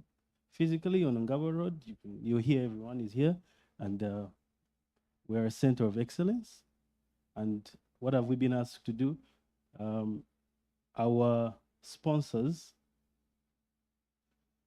Total Energies and the JV partners, have empowered the Industry Enhancement Center to be a center where the SMEs are empowered to sustainably participate in Uganda's oil and gas industry. And empowering is many things, okay? It's training, it's advisory services, it's JV collaborations, it's skilling, enterprise development, it's many things. And people who speak better English than we do, there's many synonyms you can use to what empowering is. We've been given objectives, the first one being to support SMEs to participate sustainably. And sustainability is what we're talking about. Can we do this over and over again? Can we meet Awin's very high requirements? Can we meet James's schedule? So sustainability is many things. Number two, we've been asked to support the SMEs to broaden, to diversify the scopes that you already have. So I see so many SMEs that we've interacted with. Some are known for one thing, but can we broaden, can we diversify what you do to be able to tap into these specialized services? If you're an electrical company, can we support you to do more than just electrical? Can we do an advanced level of electrical that you're doing? That's what the Industry Enhancement Center is, okay? A center of excellence to support Ugandan SMEs, okay? Basing on those objectives, there's a couple of things the Industry Enhancement Center has been doing over the last 2 years since 2024, when it was launched. The IEC has held several workshops and has supported several business advisory engagements with most of you here and a lot of industry partners, NSSF, PAU, URA. They've all been here, and some of you have participated in a lot of the engagements that the IEC has done. We have held a lot of courses, training courses have been held here. I think we've had about 6 cohorts of training that's been done, and maybe 6 or 7 different programs have been delivered here. And I can see a lot of entities that have participated in those here. But on top of that, we are looking to go a little further. Can we be in sync with where the project is going, where the Tilenga project is going? So can we support the SMEs to tap into the specialized services? And that's a call for action for the IEC, and we are responding to that. We are looking to launch several training programs geared towards the specialized services. That should start during the next month of August. And we are hoping to be that plug that we talked about, you know, where specialized courses, I'll give just off the top of my head that I saw on Awin's presentation around specialized services, corrosion management, fabric maintenance. There's a lot of drilling support, okay? Can we be the plug for those? Can we provide basic, intermediary, advanced training for some of the SMEs, okay, to deliver on those scopes? And I think it's a yes, but we need a lot of support. And we're going to work with all the tier 1 contractors to deliver this. So a lot of the tier 1 contractors have committed to supporting the IEC, and we want to hold hands with them and deliver a lot of these courses and trainings to the SMEs. We also want to continue working with our licensees company and our technical partners, ECOP, UNOC. I see CNOC in the house today, and a lot of the other tier 1 contractors, to be able to deliver some programs that we think will benefit the SMEs and will benefit Uganda's oil and gas. Thanks, Rosa. Thank you, Daniel. I think you've been very clear in the message. There's a number of programs that are running here at the center. If you haven't yet familiarized yourself with them, please use today as the opportunity. But in line with today's theme of getting Ugandan companies more involved in specialized scopes, it's clear that with the support of the licensees and the contractors, the IEC will be running in the coming month specialized trainings. So look out for them. This is the opportunity for each and every one of you to further understand what the typical requirements would be like and engage in more focused discussions with the entities that are both in need of these requirements or experienced in them. I think in terms of time, we are not doing so badly, but if my MC can give me about 10 more minutes, I would like to give the opportunity to the audience to now ask or share any queries, any clarifications that you have. Is there any message that you did not get clearly from members of the panel, or is there any feedback that you have as well in regards to this subject? By show of hands, just put up your hand and then Peter will find you where you are. Can I find them by persuasion, or they have to put up their hands? That also works. I can motivate. Eh? Motivate, yes. Okay.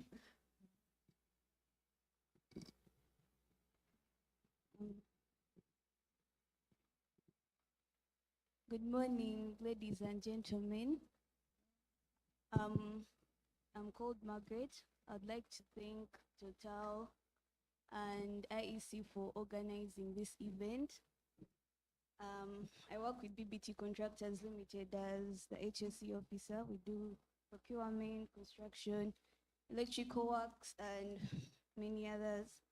My question comes from the general topic at hand. We've been talking about companies offering specialized goods and services. However, either I've not heard it or fully understood, but you've not really explained to us what you mean by specialized goods and services. Like, what are those exactly?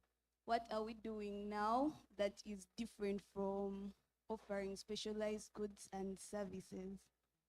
Yes, thank you so much. Good question. Next.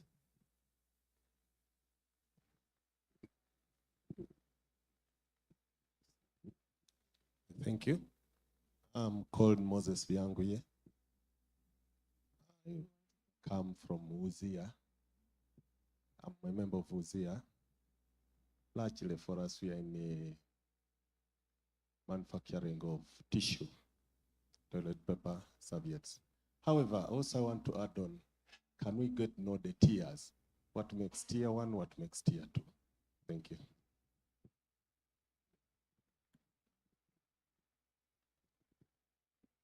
Thank you. My name is Hamza Dennis. Morning to you all. My question goes to PAU. Looking at the figure, 33% of the specialized opportunities, it is still very low, and I wanted to know, looking at this figure, what are you doing as PAU, apart from the EC already announced programs? What are you doing to make sure that these numbers are improved and the Ugandan companies and individuals are taking up these opportunities? Thank you.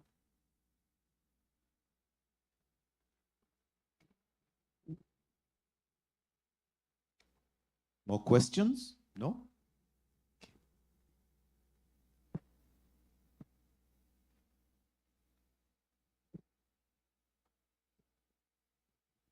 Thank you.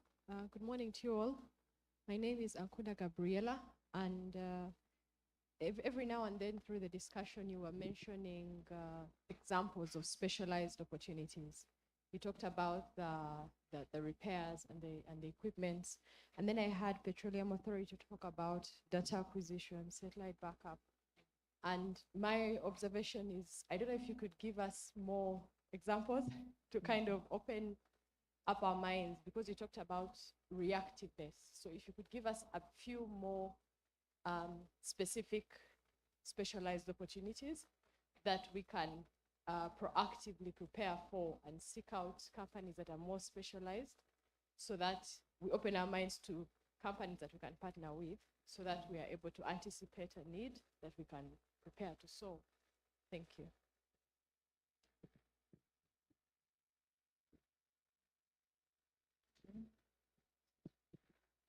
Thank you very much. My name is Cassie Vincent, and come from Tangaza Energy. My question, I guess it goes to Ewan. I believe you said you are doing trainings. I think you reached out to a couple of universities, that is to train different students, that is say, that will be the first responders when it comes to the maintenance part and yeah, the maintenance of the whole project, let me say. But you do realize that yes, we have two companies that are here, but then the fact that you're calling us out to partake the specialized contracts, how are you helping out those companies to acquire those skills, so that when the call for them to execute those contracts come through, they can actually jump on it? That's say when they do have the skills. So regardless of helping out reaching out to the universities, do you have a plan of reaching out to different companies to help them acquire such skills, so that when the specialized contracts come through, they can actually jump on it? Thank you.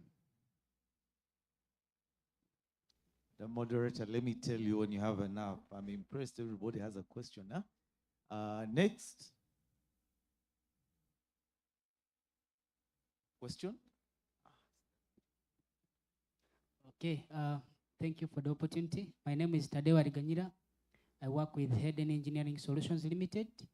We are based in Rubaga. We do supplies of electrical and consultancy services.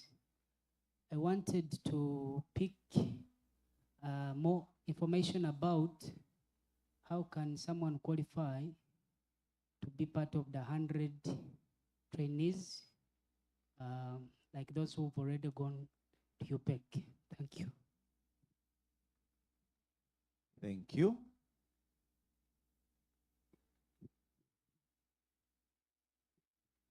Thank you. David Mayanja, East African Chains.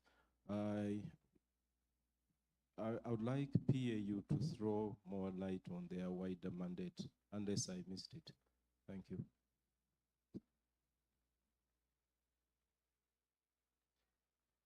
Over to you, Madam Moderator. All right, thank you, Peter, and thank you, everyone, for your questions. Very good questions. Oh yes, there's one more. Yes, let's take that. Thank you, Madam Moderator and panelists. My name is Stephen Asimwe, Chief Executive Officer of the Private Sector Foundation of Uganda. Mine is not a question, it's more a comment. At PSFU, we have 13 private sector strategic players, ranging from manufacturing, agriculture, services, etc. We have close to 4 million businesses. And your group is part of our membership. I notice we need more partners in the context of giving publicity, visibility, awareness. And mine is to suggest that we are available to support on that, so that we create more jobs, business opportunities, and then essentially create that comms strategy that will enhance those percentages that we're getting. So we've been here before, but just to suggest that we are also available to be a bridge to reach the bigger business, but also use some of our strategic frameworks that we can use to propel that uptake that is necessary. So thank you very much and well done, and we're available to support on this one. Thank you. A very good round of applause. Thank you, sir. I think it's a very powerful message. And indeed, through the IEC, we are engaging with strategic partners like the PSFU. We will be hearing a little bit more about that so that the audience can see what is coming up in terms of that. I think, Peter, there is one more question from that gentleman. Let's take that, and then we get into the responses. But the panel, in the meantime, can prepare their responses.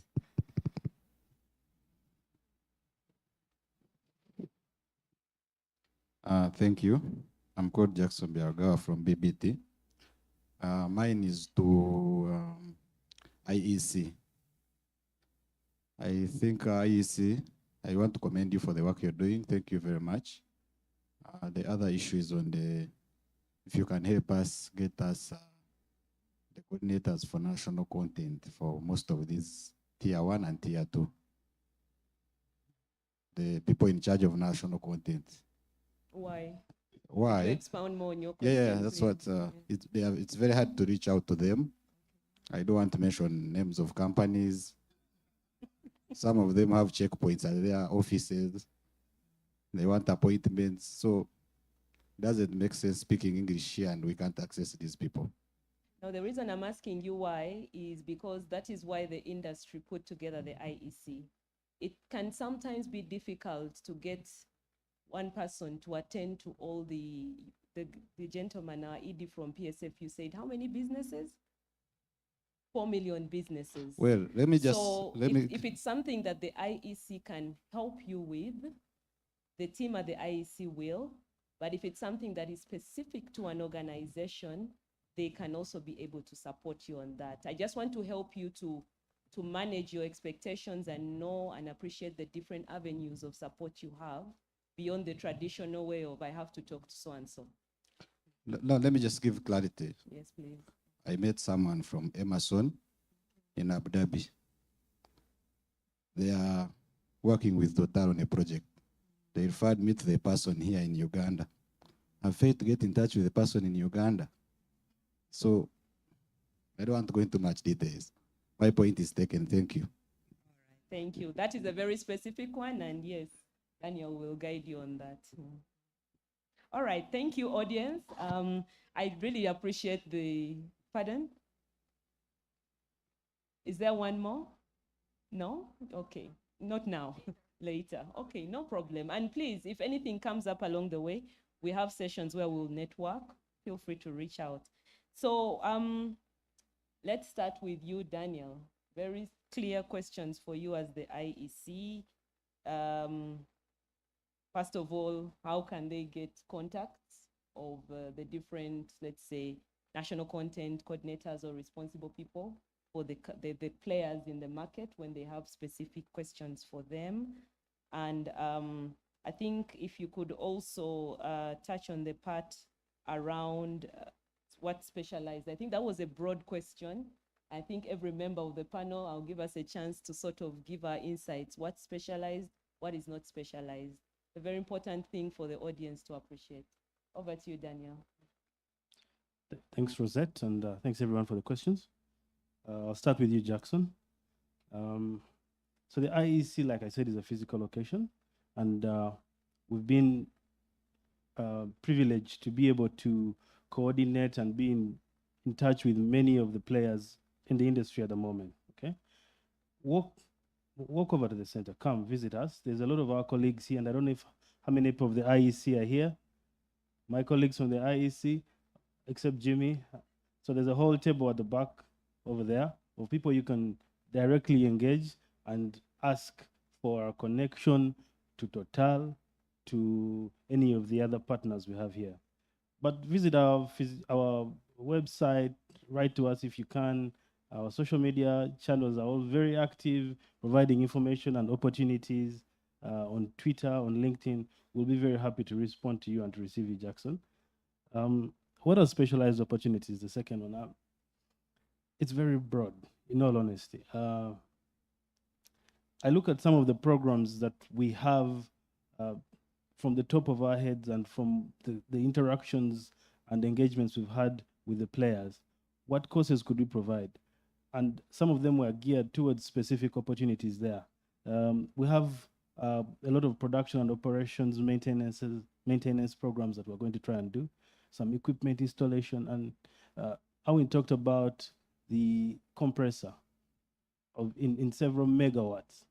We all know compressors, or at least most of us know compressors, but we know it at a level that is very domestic.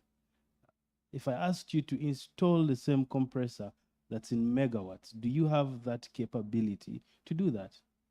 Okay, somebody else has installed it, Sinopec has installed it, but you want me to give you the maintenance contract. Do you have the personnel? Do you have the skill set?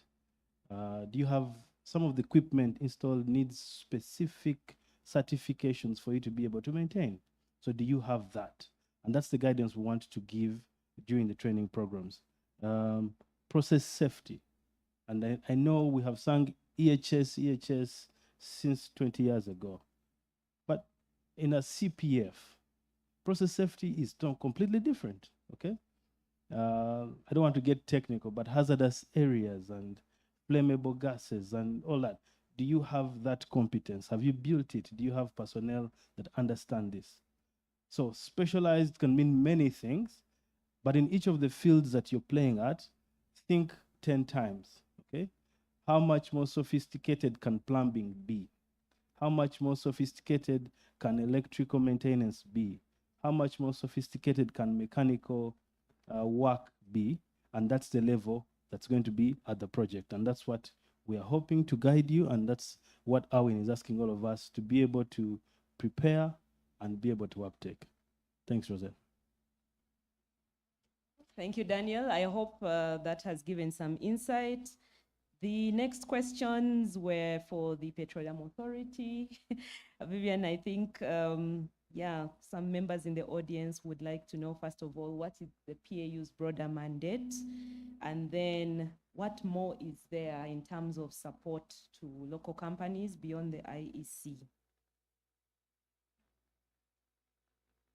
Oh, and there was one around the tiers. Could I ask you to also respond to that? Thank you, Rosette. I'll start with the mandate. Generally, under Section 9 of the Petroleum Exploration, Development and Production Act, we are mandated as the authority to monitor and evaluate the petroleum activities at every stage. However, our mandate extends to approving plans, national content plans, measuring the national content. We do carry out measurement of national content in the country. We provide support and audit during audit processes as we are auditing the licensees and other stakeholders, the tier 1 contractors. We also participate or organize workshops, conferences, expos, among other symposia that can be able to benefit the participants in the industry, such that we are able to disseminate information in the midst of the regulators' watchful eye. Then lastly, we also provide guidelines. So this is not the only mandate we have, but as and when it is befitting within the confines of the law, we shall issue guidelines on how certain aspects of activities in the sector are being run, and to ensure that there's smooth running of these operations and maximizing of the resources such that there's maximum benefit to all the participants and the Ugandans at large. So briefly, that would be our mandate. Then when it comes to the tiers, I would say we have the licensees or the companies, that is Total, UNOC, ECOP, CNOC. Those are our licensing companies. So the people immediately being of who are having contracts with these licensees qualify to be our tier 1 contractors. And you may say, where do we see this, or where does this naming come from?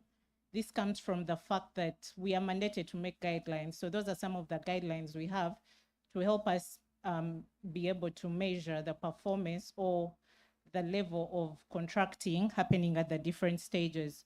So whoever has a contract directly with the licensee or the company is who we qualify to be the tier 1 contractor.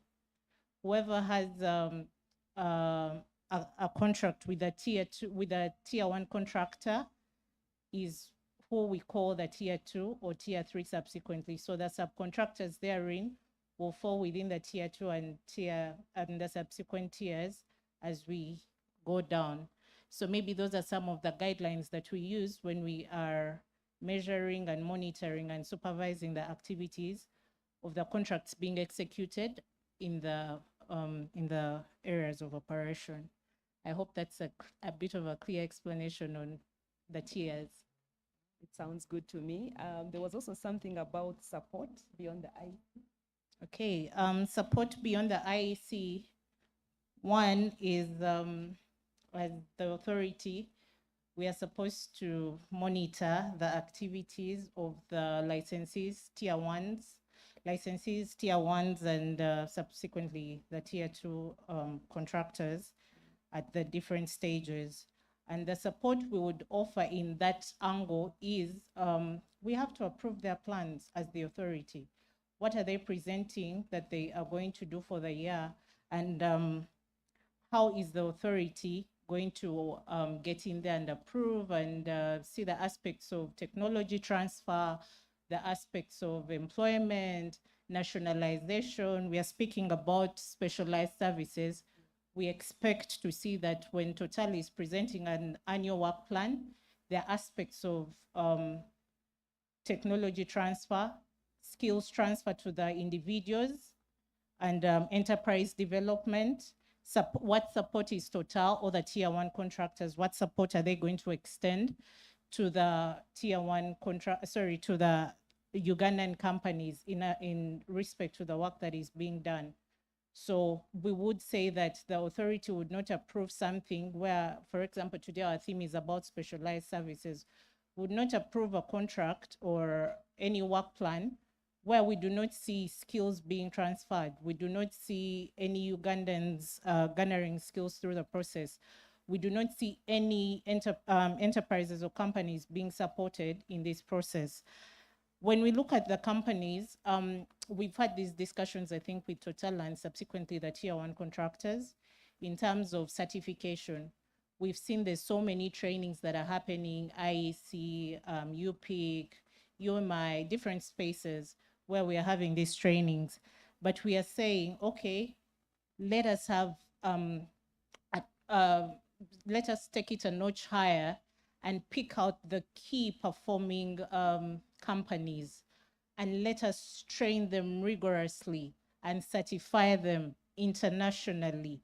So ladies and gentlemen, we have tasked Total to think about that. We have tasked the tier 1 contractors to think about that. And this is our way of saying there are Ugandan companies that deserve this internationally accredited certification such that they're able to participate even in other scopes of work beyond the current stage of where we are at in the operations in the industry. So that is also one way we've really come in aggressively to ascertain that we work together with the IOCs to ensure that there's quality internationally accredited certification. The other way we could support when it comes to the issue of companies participating, we do know that there are companies that actually have capacity. A few could actually have capacity. However, there's no visibility to these companies. No one knows them. It's not until you've met them on a one-on-one basis or you've heard about work they've done probably in another sector that you actually find out that this company has the capacity to do so. So as the authority, we are really trying to utilize the NOCTR, which is the National Oil and Gas Talent Register, to ascertain that there's visibility of people with these skills. Additionally, we launched the JQS last year, and this is supposed to give visibility to suppliers, suppliers about the available people with these skills or who can offer these services that are needed in the industry. So, ladies and gentlemen, I call upon you today to utilize these databases and platforms that the authority has put out, because these are our points of reference.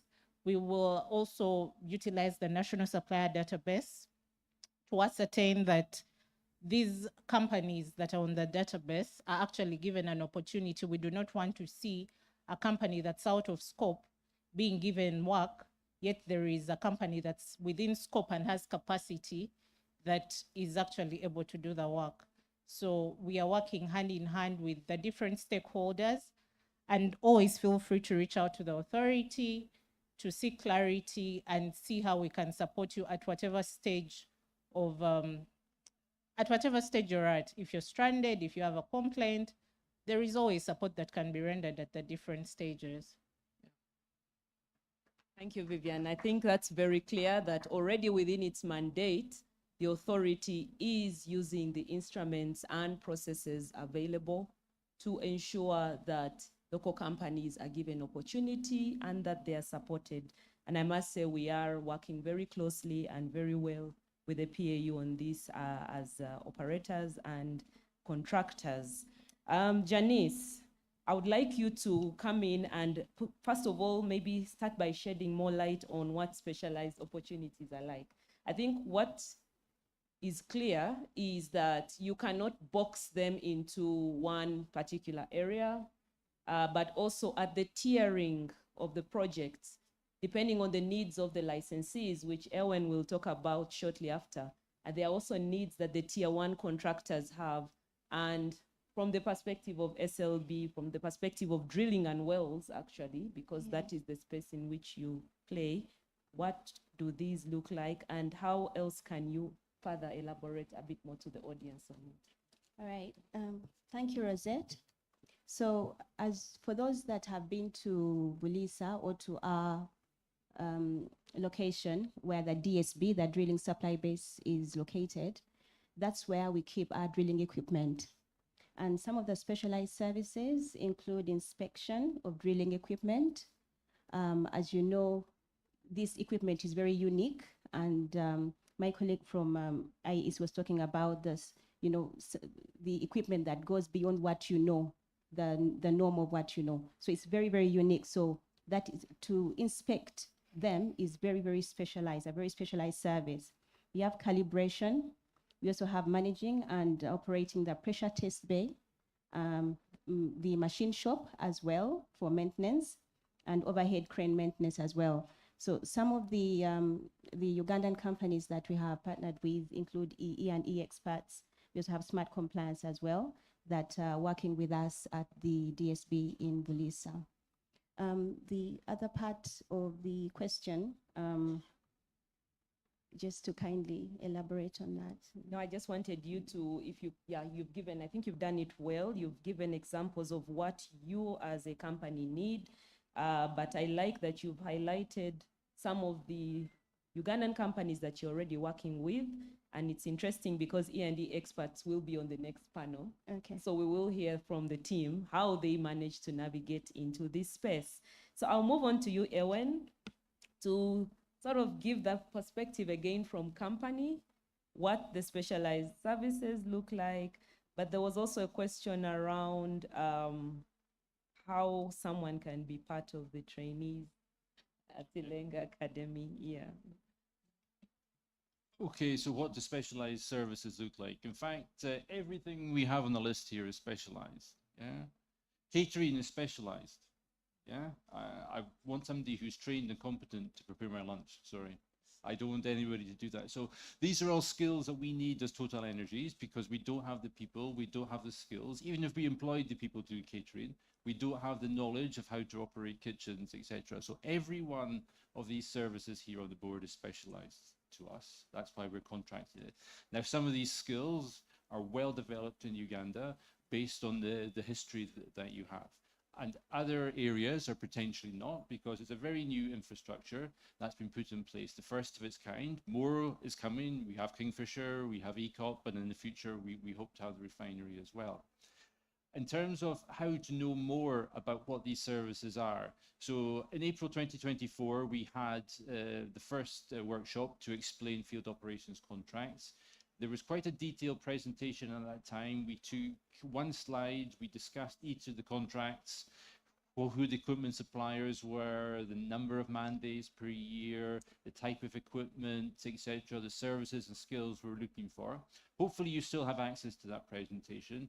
If not, we can look to re-energize that presentation, and maybe also have maybe some one-to-one specialized, if you're in electrical, we can come and we maybe through the IEC or through the national content team, we could have some one-to-ones if you're looking to develop yourself in electrical for the future, how we can give you some inputs based on the scope, etc.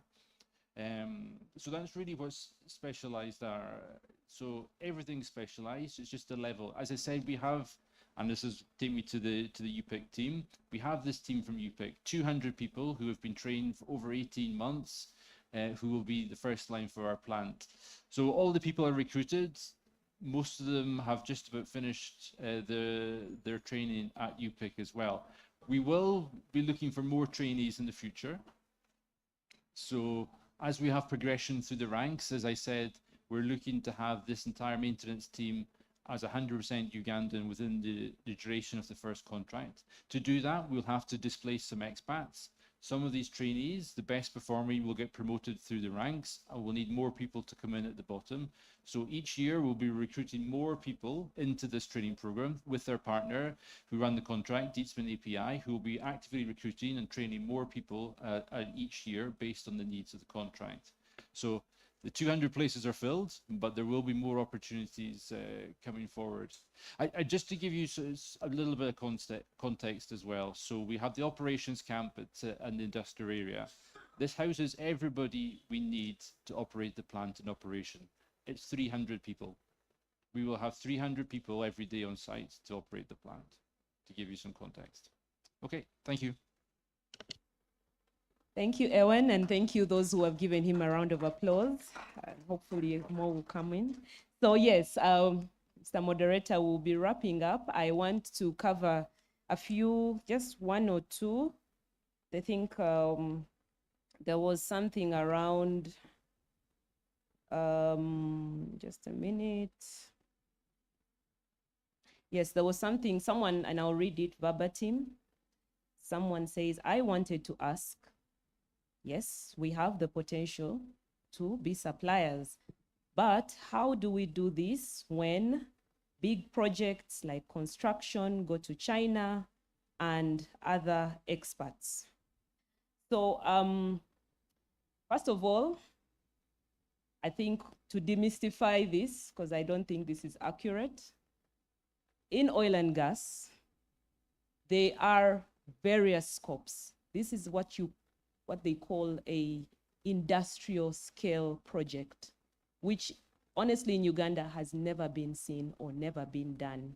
The closest we've come is the construction of, let's say, power dams, and that's it.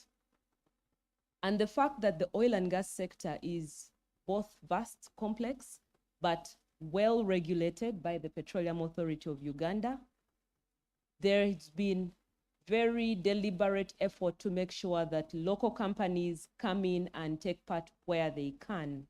So we heard about the tiering.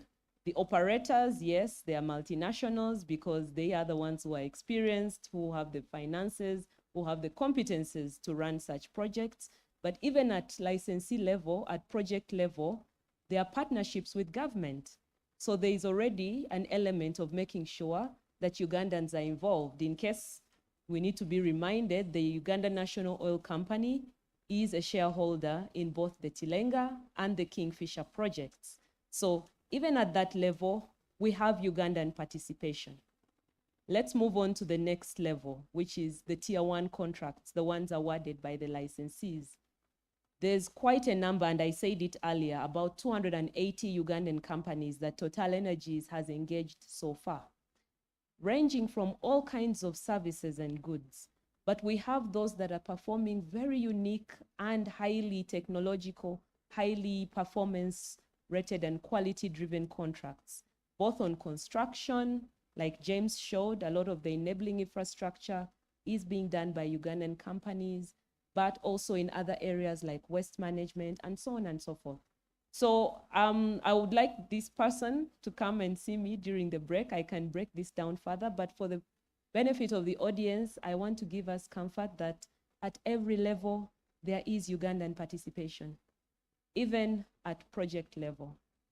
So I think that will wrap up this panel. I believe it was a good one. I feel like the conversation could have continued, but we can still do that one-on-one with the panelists. I want us to move into the next level, which is what we are saying. There are some companies that are performing the specialized scopes. So can I request that Ewan, Janice, Vivian, and Daniel are given a very big round of applause before I call on board the next panelists. Correct, and a group photo, right? No? Oh, yes. Ah, lovely. Cameraman, ready?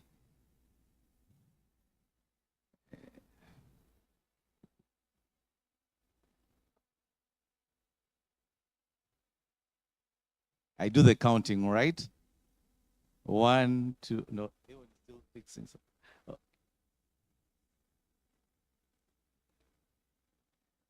Thank you. Madam Moderator, as you invite the next set of panelists,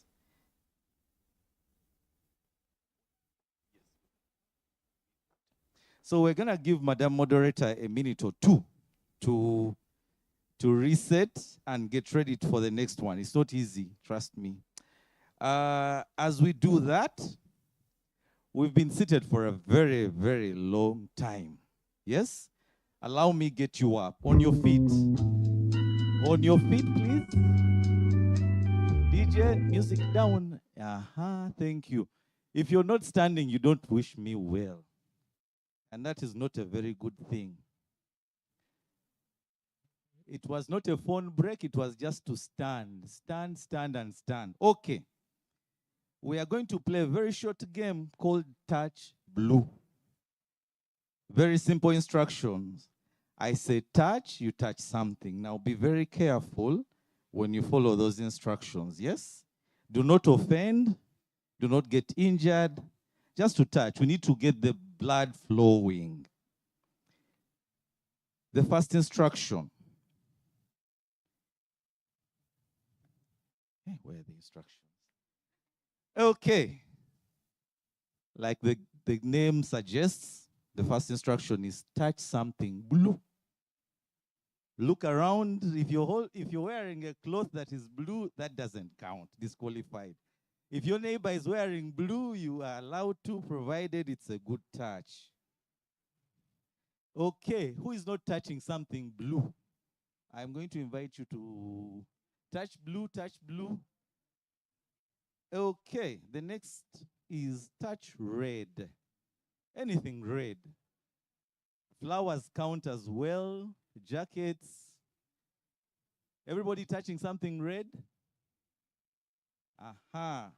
The next touch is green. Touch something green. If you're not touching the turf, you're touching the wrong green. Anything other than the turf. You see where you're standing? Yes, that's where I prefer you touch. Anything else is not green. Eh? Touch something plastic. That one you have to lift. I knew you were going to lift the bottles.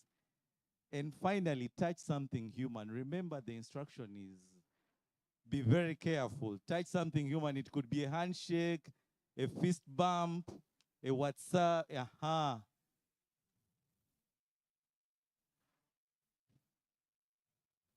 Energized? No? Can we try some more? Touch white up? Oh, no.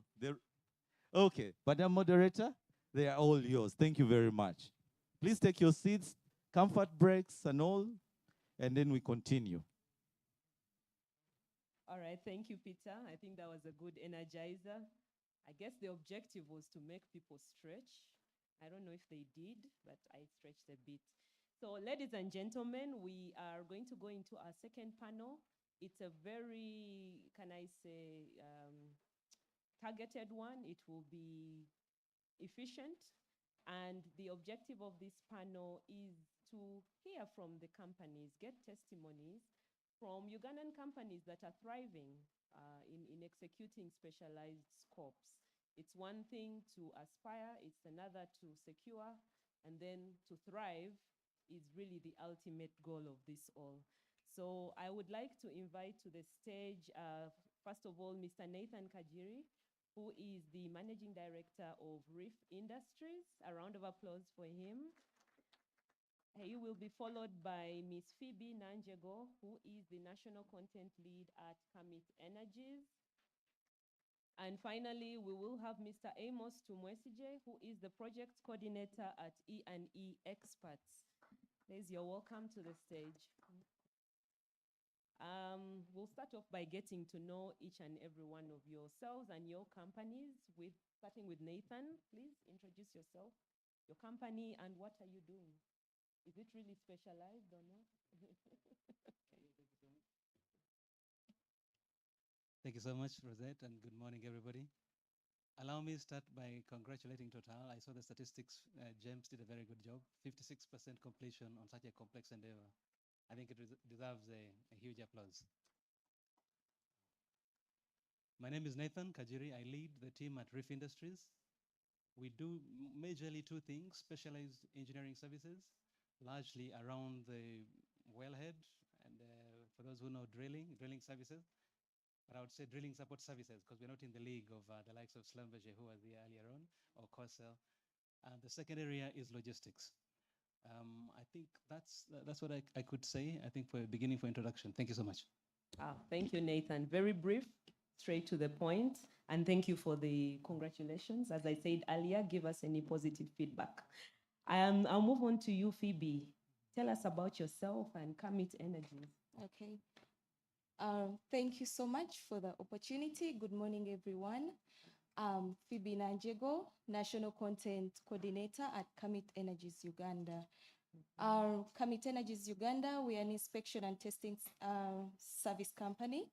We provide services when it comes to lifting equipment inspections, quality control, quality audits. We also provide inspections, tank inspections, and etc. So basically with Total, the Tilenga project, we have some scopes, international QA, QC, and also lifting equipment services. So just to break that down, for lifting equipment, maybe for others to relate with, we do inspections, examine if there are any flaws, if it's safe to use the equipment. Those equipments are probably cranes, containers, shackles, baskets. I think those in the construction sector can relate with that. So that is it. All right.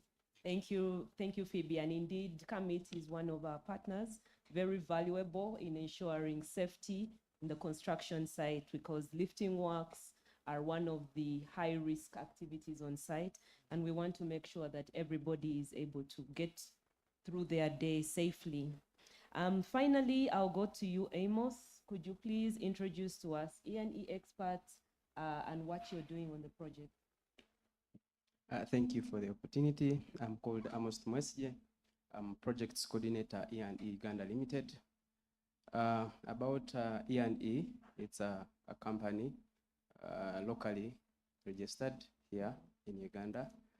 We operate, we do services, machine workshop services that we support, drill services, thread repairs, tubing and casing at our workshop in Obulisa. Yeah, I think that's much about that. Yeah. Thank you, Amos. All right, so now that we know the three companies and we are conversant with what they're doing, I want to hear from you on the different elements around how local companies can get involved. I think one of the questions or the themes of the questions earlier on was around being aware of opportunities and preparing yourself. So starting with you, Nathan, how in your experience were you able to prepare yourselves on your capacity, on your competencies, and also keep yourselves aware of what opportunities existed that you could take advantage of? Thank you. I'll try and speak a bit simply, I think, yeah. So first, I think for any company, if you're talking about specialized services, I think the first thing is to know yourself as a company, what your core capability is, what do you really want to do. As a business, you may make money, succeed. Later on, you may diversify. But I think in the beginning, for us as Ugandans looking to play a role in this sector, it's good to know ourselves and pick a particular area that we can be known for and be credible in that area. So if people talk to you, whether the regulator, somebody was an opportunity, they should talk to you and have the confidence that it's speaking to the right party. I think that's very important. So in preparation, if it is already what you do, then in some way, to an extent, you're already prepared. What then follows is to understand for this total project, Tilenga, or even across the entire, adding the ECOP and Kingfisher, what exactly is the phasing of what they will do to deliver a complete project? And where in that sort of schedule could the service that I do come in, and when will it come? I think that's what preparation means in my very simple language. Ultimately, at some stage, so you don't have to be a bit too to panic about things and sort of see every advert and respond to it. I think you have to be honest about yourself, be prepared, be ready, know your area, and wait for that time. You may consult the operator and say, this is what we do, when do you think this will come up? And once they tell you that, then you go back and put your ducks in a row and be ready for when that time comes. How to know that? I think they've talked about the IEC. This is the primary center I think we should be coming to for any publication of information. I'm a bit close to this center, so I can testify. There were some questions earlier as to whether they can get all the information here. I think you should have the confidence that the information can be found here. If you have the right people, if you know how to walk in and speak to people openly and have clarity on your end on what you want, I think you'll get that information. And subsequently, if they can't be the right support for you, I think they'll guide you where to go. So I think that's what I could say about preparation. So the IEC, working closely with Total and maybe ECOP and Kingfisher, will give you a schedule and sort of give you an indication of when certain things will come into play. Once you know that, then the next thing in preparation is to understand, but what will that scope really look like in terms of its scale, in terms of its requirements? And then you then go back and sort of gap analyze and say, I do this, yes, but will I play at that scale? Because you may take it and it just breaks you. So then you have to come back and sort of self-assess honestly and say, do I want to, or do I sort of know which people will play at that scale, and I'm a provider of a certain scope of support to them? So that I think for me is what it would take. I think it's very important to understand the scope in terms of its size and its requirements. And then I think the rest is really the normal process. That's what I could say, Rosette. I hope it's helpful. Thank you. Quite useful, thank you.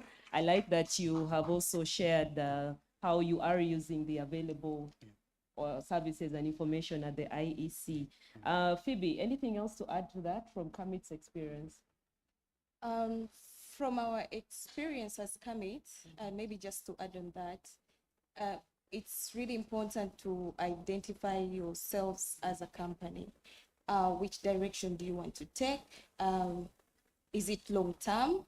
With this, with Kamit, what we did is to actually target the scope that doesn't really have so much entries, the specialized scopes. I'm really glad that we are having this, conversation, because some Ugandan companies are going to get an opportunity to actually get into, this Become we are- competitors. Exactly, Okay. competitors. But before that, that is what actually led us to where we are right now.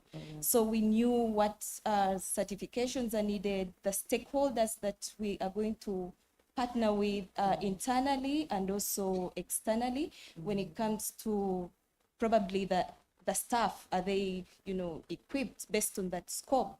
Are they, do you have technical staff? And what we did when we had put in our bid for lifting maybe, what we did is to ensure that, you know, the staff that were available were trained. So we did the coordination and had specialized trainings for them for NSL. And so that gave us, you know, an opportunity to prepare them well before even the scope, you know, started. So it really gives you that opportunity. You prepare yourself well when it comes to that, and then, and also knowing, you know, the kind of equipment that is needed for you to perform that particular scope. So you prepare yourself in such a way technically. Okay. Thank you, Phoebe. Amos, from your perspective. Yeah, thank you. Thank you. To add on that, they have talked about identifying themselves. To me, adding on that, I think identifying yourself is one thing, but also identifying the gap of the opportunity is a point. So when you identify the gap, you position yourself strategically. If it is, say, being specific with us, setting up a workshop was a gap that was required there to support the works that are happening. So that is also a great thing. Identify the opportunity, prepare yourself, and take on the opportunity. Equip yourself with all the capacities. If it requires financial support, look for it. If it requires technical support, you can look for it, and you position yourself to a position where you can take on any specialized opportunity. Thank you. I think they deserve a round of applause for that. What I'm hearing from you is this assessment is both in-house and externally. In-house, you have to strategically position yourselves as a business that knows what it wants to do and that invests in its personnel and in its facilities and any other requirements to be able to deliver the service or the good. But externally, you also need to know what your potential clients need. And information is available here at the IEC, but beyond that, in the sector, all our opportunities are publicly advertised. I think that has now been set as a standard in Uganda, that every time you open a newspaper, every time you go on social media, on X, on LinkedIn, you will see an opportunity from Total Energies, from CNOOC, from UNOC, from ECOP, from all the players. So I encourage each and everyone in the audience to take time to keep looking out for these opportunities. It's part of your bid management process, and also express interest. It's at no cost, and it's a very important step to start to understand the specific needs of the potential clients out there. So now that we know that this is the starting point, strategically positioning yourselves, and another point that's clear for me is that when it comes to specialized services, you don't need to do business as usual. You need, like Amos said, for E&E, they identified a gap, and that was their strategy, to fill a gap. For Commit, they identified the need to provide certain levels of quality, and they skilled and resourced themselves in advance. Nathan has mentioned the fact that he pivoted on specific areas that he knew were critical to the industry and invested in making sure that Reef Industries had those requirements. The next step then becomes bidding, right? You've positioned yourself, you feel you're ready, you know, like the way you wake up in the morning, you dress up, you feel you're ready. You have to go out into the world. what lessons do you have from bidding? Because we still talk about bidding 4 years down the road in this sector. It's still an area that is challenging many local companies out there. So starting with you, Nathan, how did you manage to bid either successfully or unsuccessfully? What lessons have you learned along the way? Okay. Again, I think with bids, the operator is testing that the people who are out there that want to do this for me. If I had even speaking, in some areas, even the operator themselves will not be the expert in those areas. They know what they need, but they will not be the specialists in those areas. So they are also looking for help.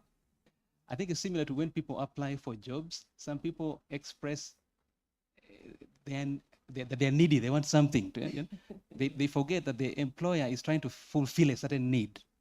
So the important thing is to express that you are what somebody is looking for to do what they want to put out. So first, as a business, if you're set up, as we discussed earlier, you know your core business is what you do every day. It is anyway your business to be organized and have processes, have a team, have an organization structure in place, have facilities. The things that are being sought for to check your organizational setup, to check your technical capacity, to check your finance capacity, are things you should have anyway as a normal business. There will be some way in which you have to package them as a response to a tender. But if you don't have them and are only preparing them in response to a tender, there's a chance the company is trying to contract the wrong person to begin with. Yeah. So I think as a business, there's something the way we look at it is we don't do certain things because Total has run a tender. If we set up a business because we know what we want to do as a business. And as a consequence, if we have to demonstrate certain capabilities in certain forms to Total or to anybody, we will do that. But it has to be something we do for ourselves first as a business. Maybe there's a level of complexity sometimes that comes in, and maybe we'll look to you to Total to also learn every time you run a tender. Yeah. What did we do wrong? Is it too long sometimes? The regulators process it. Some things you have to simplify, so we focus on things that really sort of create value for all parties in the process. So it's important to have the right governance structures in place. It's important to know that you have your technical setup and it can be demonstrated to anybody that's coming in. Many times when you study the scope, you'll now quickly know, is this beyond my current capability or not? And it's at that stage during bidding that you must decide, do I go this alone or do I partner with somebody? That's when the joint venture conversation comes in. But like I said earlier, a joint venture partner would want to come to a market like this and talk to real credible people in the area they're going to sort of play in. So it's good if you've been doing that service at whatever scale, but you have been doing it anyway. The example I could give maybe today, specialized services, the example I could give, we've done, I say our friends Sinok, we've done their wellhead maintenance for the last 2 years. So if I do apply for something today around drilling services, the companies that will come and talk to me have a reason to sort of trust and say, if he has gone and looked after the suspended wells for License Area 2 South and Kingfisher for the last 2 years, then he knows how to carry himself around this area. So the first thing is when the joint venture partner comes, he needs to find credibility in your story. I think that is it. It's important to know how you will have to scale up or down to match what the scope of work is requiring of you, the processes that you require. If you have any gaps around personnel, capacity, things like that, then you do that well in advance. I think the other thing is there's a way each tender and you as the operators, the people who issue the tenders want to receive this information back. There are certain things you're looking for. So the people who prepare packages for tenders, you don't do it from your angle. You have to imagine what does Schlumberger want to see when they ask this question. I think it's also important. I've seen even us as tier 2 or tier 3 companies, we also call for some services. We need some support in some areas.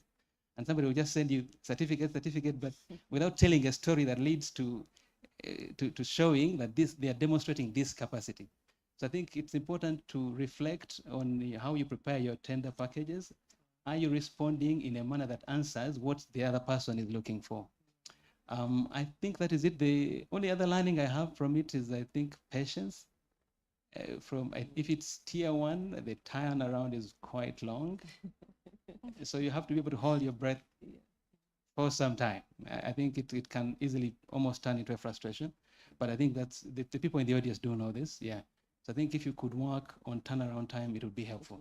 Yeah, and maybe also feedback along the process. That would be helpful for people, so that they know that maybe I didn't get this right, or it's taking this much longer for this reason, and they can adjust internally, because they also have to put in place certain structures to be able to respond to you every time you come to us. We have to have a level of readiness, and it can come with its own requirements on our side. So I think that's maybe the other thing that I could share with you. I think that if these are serious businesses, the specifics of how to put a certificate of this, I think they know. I'm trying to share what I think is relatively simple. Thank you so much. All right, thank you, Nathan. And indeed, that is the level of conversation we need to be having in the room. Yeah, we need to move beyond the basics of what putting together a bid is, but talking about what a proper quality bid looks like. And what I hear from you, Nathan, is it's an opportunity to sell yourself, but it's also an opportunity to self-assess in case you do come short. So the more you take part in the bids, the more you're able to also do your own self-assessment and improvement. I also take back the feedback, very important feedback around the turnaround times for some of these bids. Indeed, they are very complex in nature, and we do go through a lot of clarifications, engagements, and assessments, but where we can communicate better, we are going to do that and share the feedback with the teams, so that the bidders are comforted in knowing that the process is in a certain state, but also where there is a conclusion and there's feedback to be given, we do, and I think we've improved in that significantly over the last few years. We do give feedback, and we try to make it as personalized as possible. So I'll move on to you, Phoebe. What is your experience from the bidding process? Our experience from the bidding process, I think the trick is teamwork during the bidding. So within the company internally, just ensure that you have people on board who are supporting on the preparation of the documents. With this, if it's teamwork, you're actually able to pick out certain things, what is missing, where you're capable of doing something, or probably opt for a consultant, depending on the scope or the bid. Yeah, so, and also for in addition to that, it would be treating each bid uniquely. Yes, so we oftentimes, you might prepare some documents, you just want to copy and paste, which doesn't work. It won't speak out, on what exactly that has to be done. And then also you need to clarify, because, like Total, there's provision of, clarification. If you haven't understood something, within the bid, it's open. So you utilize all that. So I think that is what I can say about that. Thank you, Phoebe. Yes, Phoebe shares very pertinent points, starting with getting your right bidding team in place. Could be in-house, but sometimes you may have to use external consultants. It doesn't mean you're cheating. Let me put that into perspective. All it means is that maybe you are preparing a submission that is more complex than you've done before, and that speaks to the element of treating each bid uniquely. But I think one thing I've taken away from you is also at bidding stage to start to treat your potential client as a partner. And in a partnership, you communicate. So if as a bidder, you're not able to make clarifications, ask questions, engage, ask yourself, how will you act when you are implementing this contract? So from day one, treat us, Total Energies, if you're bidding for us, or any of our partners or contractors, treat us as your partner already. Sell yourselves, what value proposition you have, but also engage with us, give feedback. I think, Nathan, you mentioned it earlier, that sometimes we're looking for expertise. And even in the bidding process, you can start to see when it is a specialist scope that you're dealing with the right partner, because they ask questions and even challenge you on what you're asking for. So please be confident that this won't be taken in any negative light. It's actually beneficial. So finally, Amos, from your experience as Ian, you mentioned that you went into the area of a gap.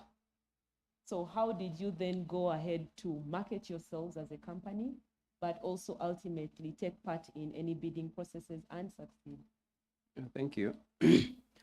Bidding process, bidding and winning a bid, they are close but a little bit different. Okay. You may bid, but you're not guaranteed to win. So what guarantees you to win is your capacity and your capabilities. Two, how do you assess that you have the capacity? One is detailed study of the requirements of the bidding document. Understand the technical part of the requirements. Also, you might have the technical part, but you might miss out on financial aspect of it. So you bidding for a project, but you've not looked at the other aspect of finance. Will I be able to take it on financially? So if you're not, then it means you will have to cross-check with yourself. That's where my colleague had talked about joint venture. So look out to someone who can support you financially. And when you equip yourself technically, financially, I think you stand on the upper hand to win a bid. Also, I would also talk about, there could be minor things, but critical on how you detail your documents. This is a procurement process. They all know how they check that. So you need to be organized, fully organized. And when you organize it, I think you stand out with your competitors to win the bid. On another point, you don't forget that you're competing with your fellow companies who have the same experience or more than you.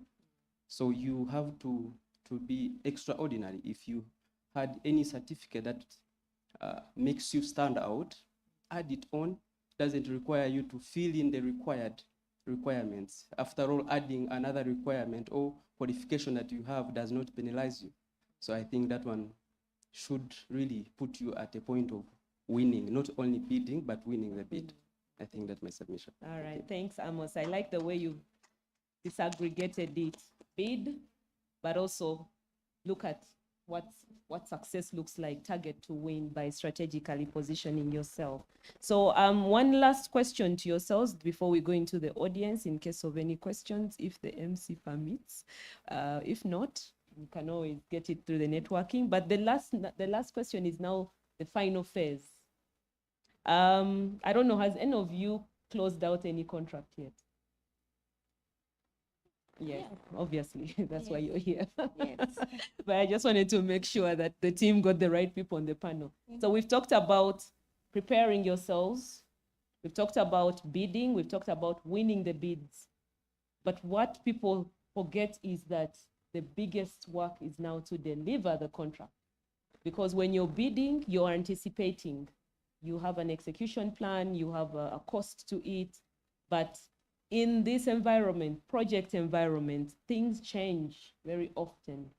They call it what, VUCA, you know? It's volatile and it's changing and it's all of that. And it takes a lot for any company, whether local or international, to successfully deliver contracts. So I'll start from Amos. What would be your one bit of advice to the audience in what you've done that has helped you to deliver a contract end-to-end successfully, profitably as well, since you're a business? Thank you. To me, when it comes to operation, I think for a smooth run of the operation of the business or any other projects that we are talking in particular now is to be within the regulations of the country. That is number one. You've never put it outside because we have our regulators are so keen. So if you don't harmonize with the regulation of the country, then that is first fail, you're out. Two is planning financially well. Have a proper financial flow and financial plan and execution plan. well equipped and checked with, if it requires consultants, you can involve them so that you at ease with any supervisor, clients. Yeah. So another thing is technically equip yourself with technically competent personnel, because you're going to, most of companies enter into this business as business-oriented people, not technical people. So you might really see on profitable part of it, but you forget on technical part. You will definitely not get to the profit. So technically gives you the profit part of it. So you need to keep yourself with technical people. Technical know-how should be a very fast checklist on your checklist. Am I capable? Am I technical? Okay, will I do this then? Will I do within the regulations that require me to do? So I think when you follow those checklists, I think you're good to hand it in and you make your profits after all. Thank you. Happy to hear that. Yeah. So you focused on regulatory compliance, good financial planning, but also having the right technical people. Because I imagine that makes sure that you implement according to, quality, schedule, and all of that. Thank you so much. So Phoebe, what has enabled Commit successfully deliver contracts?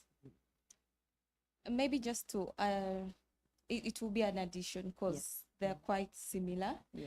And, being able to forecast as you're executing these contracts, when you forecast as a team, as management of the company, where, is it long-term, first of all, this kind of contract, is it long-term? You're going to forecast on the team that is going to perform, the finances that you need, the expenses that are going to come in within, within this execution. So when you have that in plan, you try to figure out how, you are going to accommodate all this. With this, probably it might be, the financial, the flow, the cash flow. Yeah. Yes, some months you'll find that based on maybe the contracts, the payment plans are different. Yeah. When they're different, and probably you will be having expenses in a long run as you wait for the first invoices or the first check. So with forecasting on that, what is coming, in terms of talent, in terms of skills, in terms of what is needed. So this would definitely assist the entire company to perform and execute these projects. All right, thank you, Phoebe. I think that's very important. Many times we observe, but we also hear from local companies around them struggling with contract financing. So even when you secure financing, you still have to have the financial discipline.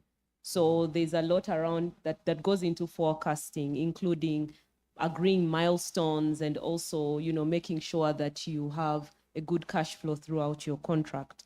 Nathan, finally, what can you add to the audience in terms of the enablers for successful contract delivery? Thank you. Thank you. I think the key one I could think of is the relationship with whoever has given us the contract, Total or ECOP, whoever it may be. But I'll come to that a bit later. I think anything has a good chance to go well if it starts well. So most companies, from my own experience, maybe in my previous life and even now, how companies mobilize. They get a contract today, and now just even to mobilize, meaning to put a team together to get the money, there's a lot of confusion. And it's not only at our level, I think even at tier one, you see it across. And I think it goes back to the early conversation on preparation. The earlier you prepare, and not see this as a setup you need only if you get a contract, but try and have that readiness and as an internal sort of capacity, and aware what would be required on day one in terms of finance, in terms of the team. If you're a joint venture, you don't want to start rehearsing your relationship, setting how you'll share money, where the bank which account will receive the money. When companies do that after the contracts have just been awarded, it just doesn't work, because then they quickly realize we had thought we had agreed this, but then the money is coming this way, and right from the onset, it's chaos. And then you have to come in, and then we have to explain, delay this. So I think it's very important to prepare and start to do certain things way in advance. So if for specialized services especially, to be honest, most of them I think will happen through joint ventures, because the industry itself by nature, it's new here. So for me to say I'm a specialized drilling services company, Ugandan, when the drilling is just starting now, it is a bit of an overstatement. Yeah? So most likely I'm doing it with somebody. So the best thing is to try, identify that person early. We begin to build our relationship. We understand in the course of the implementation of the contract what it is that we will do operationally, in terms of personnel, in terms of financing, and we set out all those systems. So the day you give us a contract, to begin to play it out is not a complex matter. I think that's what I would suggest if it's possible. The second is financing, because our banks are still a bit simple in nature. Most of them will hold your money as a bit of a saving, and then they pay your salary. But these things of financing, these contracts, they are very difficult to talk to. So I think one has to start early to walk through and do your walk around and know who will be with you, and have that comfort banked to a certain level of maturity that the time the contract comes, you really, whoever you have relied on to give you money will actually stand with you. I think most people, most of us are struggling because of money in Uganda. Yeah. So I think that's an important thing to be mature about when you go to anybody to bid, that you know really that your arrangements for financing will be solid. I think the third one is the relationship with you. That's what I started with. I think if you also perceive this contract we've given him and he must now run, and it's a bit of, you just come back to me when, I think it would be helpful if you saw us as your partners in real terms. Yeah. And we have an issue, if we come to you, your doors are open with a real open mind, and understand the constraints we're explaining to you, and not necessarily to sort of create a log of this has failed, you know, but constructively working with us to get to the end. I think that is very important. Sometimes, I think whenever you award what would be specialized services, because they are new, recognize that we'll need a bit of hand-holding, and appoint the right contract managers, or whatever you'll call them inside. But there must be people who have a level of that appreciation, that they are selecting a partner with whom they'll have to work a certain journey for a certain number of months, and then eventually maybe we'll be on our own. So that openness, I think, the specific things that we will handle with them will vary for different operations. I can't speak to them, but the idea, the principle is to have a channel where we are open with each other without fear, and it's constructively supportive. I think those are the things I could say. Thank you. All right. Yeah. Thank you, Nathan. I think, ladies and gentlemen, the panel has given very interesting insights, and what I take away from you, Nathan, is the fact that the financing is not only discussed at the time of bidding, but even before. Identify potential financiers, potential partners in terms of joint ventures, understand each one's strengths, weaknesses, so that you can put in place structures that work. And allow me, I'll just share from our own experience, like you had in the earlier panel, there is a proliferation, a growth in companies applying for joint venture approvals. But the reality is that some of these are really, for lack of a better word, weak in nature, that the companies are coming forth in partnerships that you can clearly see are not well defined, or are not in line with the expectation of what a joint venture should do in the context of capacity building. So please be careful when you're putting these together. Take your time. Don't do it in a rushed manner. Find the right people out there and make sure it's done right, the same way Nathan has advised. The other key takeaway is around it being a true partnership between client and contractor, where there can be clear dialogue, engagement, and support along the way. And I think that's very, very important. So ladies and gentlemen, I think we've taken quite a lot of your time, but we thank you for your attention. I was given an indication that we may not be able to take a Q&A now, but the lady and gentlemen are here with us all through. Please take time to meet them. Earlier on, I had Nathan mention that he also has opportunities. So again, don't look only at Total or SLB or who, look at these guys as well. They're doing specialized work, but they also need other partners. So I thank you so much. I thank you guys on the panel for your insights and your good advice. And I hand over back to you, Peter. A big round of applause to the moderator, the panelists. The moderator has done a very good job. Sitting up there is not easy. I was sweating, my sleeves are folded for being there 2 minutes. Photo op, as I tell you a story, even I sometimes when I'm doing national content, I need some small services. They are not specialized in nature, very simple. And when I run a call for application, someone sends me their pricing list. I said, you man, I need you to send me method statement, how you do this work. I said, boss, the rest I can do, but that's how much it will cost you. It took me a month to convince them to give me something that says they've done the work. Even that wasn't enough. So please prepare those bids with the mind that the person on the other side needs to see certain things and they need to be included.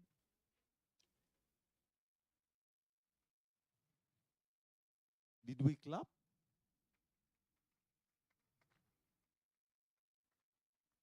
Now I've heard. Okay. We're behind time, but we'll make up for it. We don't have a lot of activities left to close. Partnerships have been talked about, especially strategic ones that deliver common objectives or goals. When the IEC was up there, or the representative, they mentioned that one of their mandates, one of the enablers of them achieving their mandate, which is to build capacity, is to enter into strategic partnerships with entities that are aligned in goal and purpose. And when they align, or when those alliances are created, they have to be formalized. Ladies and gentlemen, for that specific purpose, we are about to witness a very simple but significant step towards consolidating that mandate.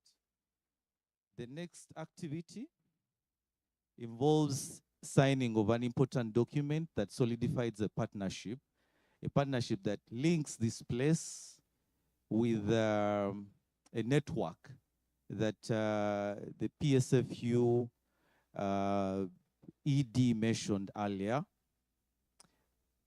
but also supports in furthering or enhancing the mandate of the IEC. So, ladies and gentlemen, I would like to invite to the stage the Executive Director, PSFU, Mr. Stephen Asimwe. That name, it has a P but pronounced as a, confuses me. Mr. Stephen Asimwe, please to the stage. I would like to invite the IEC implementation director, or project director rather, to the stage. I would like to invite the national content leader, Total Energies, to witness.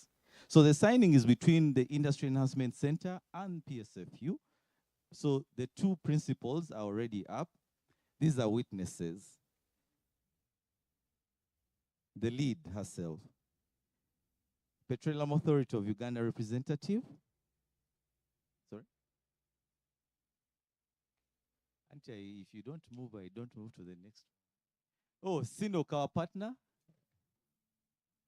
Mr. Jerome Mook.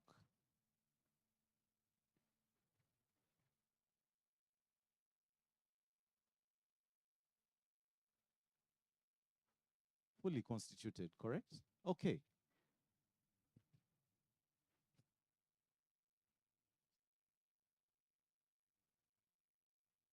So ours, the rest of us, is to witness and be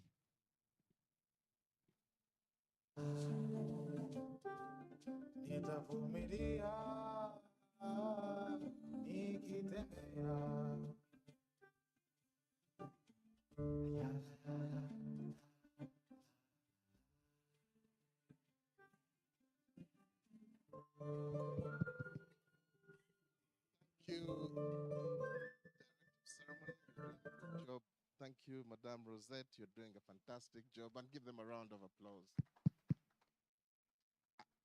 I think everybody will agree with me. This is probably one of the best supplier development workshops we have had. And thanks for all the organizations that have gone through. As a number of the panelists were talking here, they were actually answering to what is the core of the IEC. For example, the last panel that sat here and was talking about the compliance documents.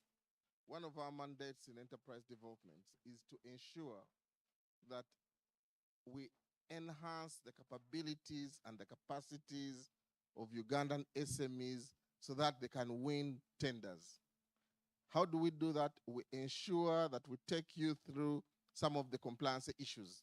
So we have partnered with NSSF, we are partnering with URA, we are partnering with UNBS, we are partnering with URBS, and we're also arranging a course, a 3-day course, where the SMEs can come and we train them through that, but they also have business clinics around compliance. The second thing which I had the last panel do was talking about bid management, the intricacies of bid management, and I think Nathan went through that as well, and A1 and Opio and everybody.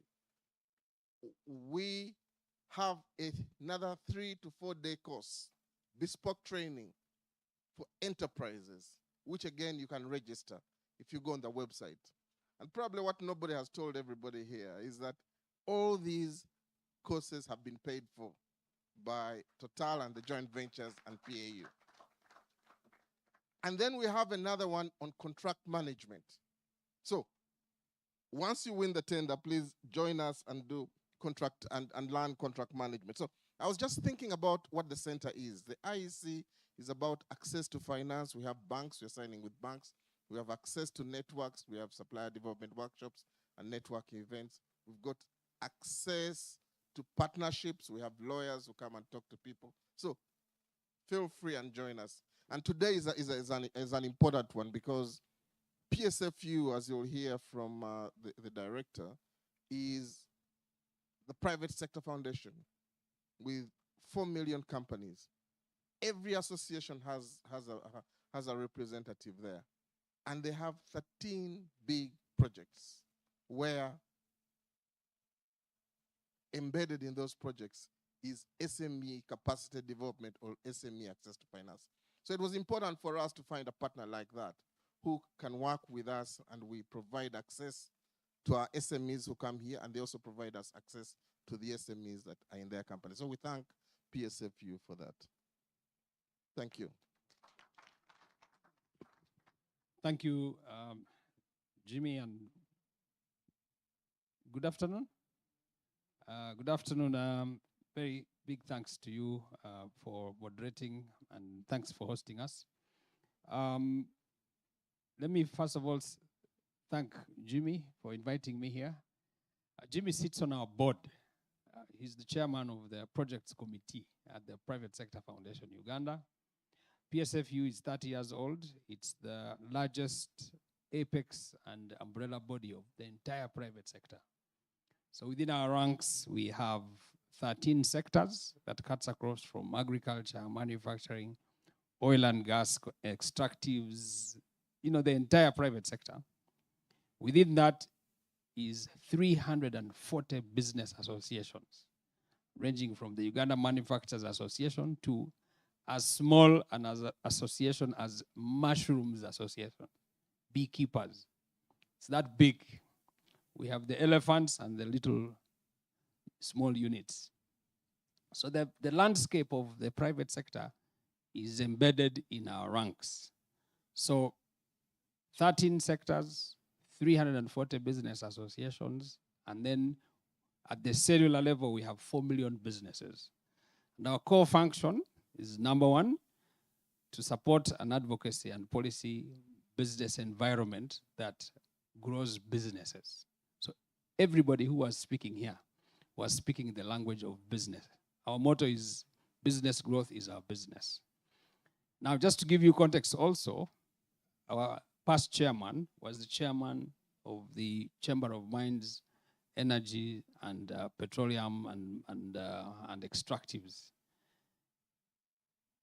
At PSFU, because of the policy and advocacy work we do, we are very, very much at the pivot of ensuring that many local companies get access to business deals. So we're here for business. But in the technical language, we say, and I think the earlier people said that when opportunity meets preparedness, there is a breakthrough. And I liked my brother, you kept mentioning that. Early preparation, skills and capacity building, business development services. PSFU is at the forefront of ensuring that we do that. And I'm happy from the fact that you started to show scale in terms of quantitative and qualitative. So when IEC came to us, we were very excited because there was another opportunity to ensure that we have as many local companies providing business that can grow. And I like the fact that their partnerships are involved. So as I conclude, I want to pledge support on behalf of our board and management that PSFU will support this, will grow this.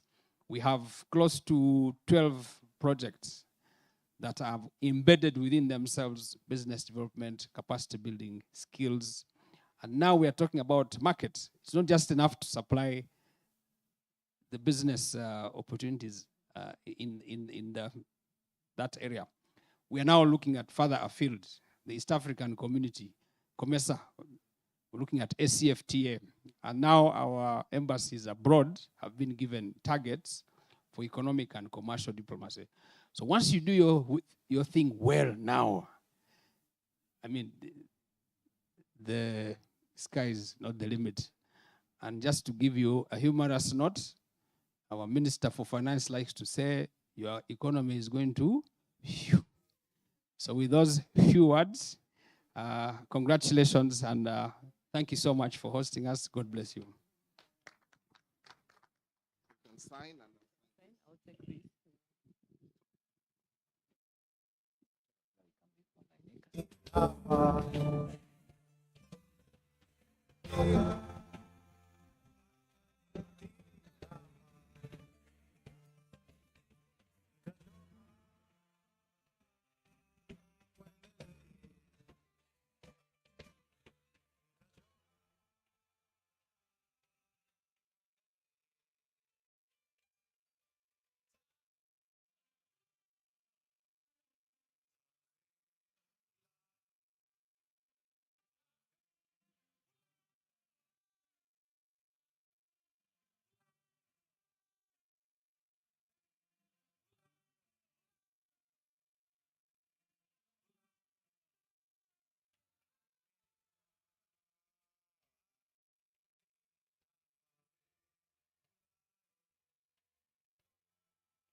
Okay, the sign is time to get close together. Handshakes, display of the signed documents.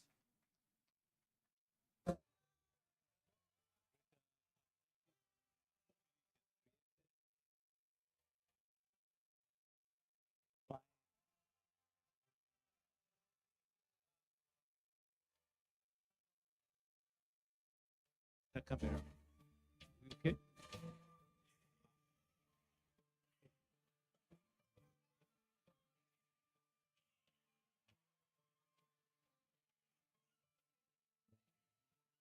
Beautiful. Partnership created. Thank you very much. Thank you, ladies and gentlemen, for witnessing this.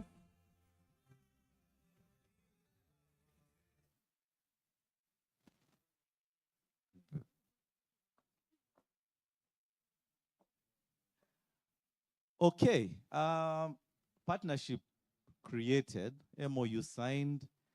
On to the next segment. And for this particular one, I will invite my colleague, Sarah, to describe and take us through what we should do in the between me and you, Sarah and I, or Sarah and you are standing between us and the event ending. So over to you. Thank you, Peter. So we are going for the group discussion time. So some of you already have group numbers on your tables, and I'm only going to give guidance on how that is going to happen. The first 3 tables at the front, you belong to group 1. There is a question there, and at the footer, there are also group facilitators. They should be able to come to you. They know who they are. And where I'm standing, it's group 2. So group 1, you're going to use the flip chart right there. That's table 1, 2, 3. Yeah, but the facilitators, please go to the groups that you were assigned to earlier. Then group 2 right here. 1, 2, 3 tables. I hope you have seen yourselves converge to one table. We have only 2 minutes, people. So group 3 right here. 1, 2, 3 tables. Converge at one table and use the flip chart right here. Oh, so group 4, where I see the lady in a green jacket. I think that's where group 4 is. Am I right? Yeah, so group 4, it's the 2 tables. I think I have already told you. Then group 5 is at the back. Please converge at one table. You're using the flip chart behind. I also know there are 2 groups that don't have flip charts, but we are going to improvise. Then group 6 is right here. Group 6 is right here. You have your questions, please start. Choose a group lead. We have only 10 minutes to discuss the questions, come up with highlights, and your group lead, the one you will choose, will go up and give us the highlights. Ladies and gentlemen, let's move. In the interest of time, we don't want to keep you here longer than we promised. If you don't have a group, put up your hand. I'll deliver you to a group of my choice.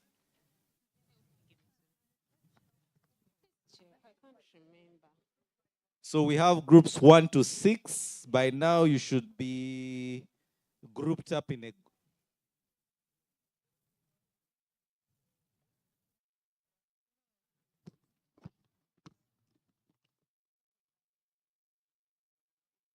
Let me see group 1. Where is group 1? Group 1, by show of hands, group 1. Hey, yes, all of us should be converging somewhere in one place, eh? Unless you have a teleconference facility. Group 1 converging over here. Group 2. Group 2 is tired. Only one guy. Group 2 here. Brilliant. Group 3. One guy only. All of you are group 3. Okay. Group 4. We don't have group 4. Group 5.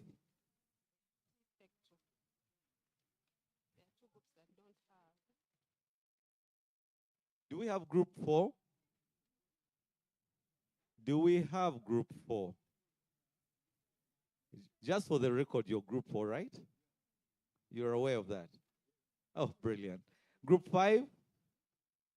Okay, and 6. So we are all fully constituted. Who doesn't have a group? By show of hands.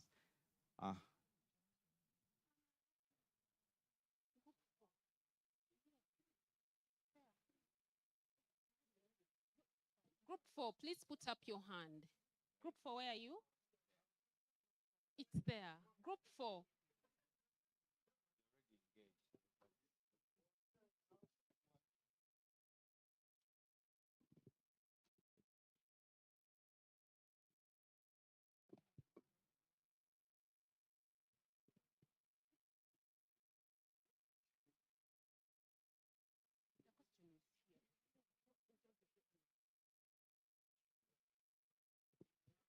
Jerry, please project the questions.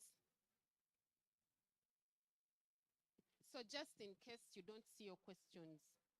So you have the questions right there. Group 1 It's identifying opportunities and readiness.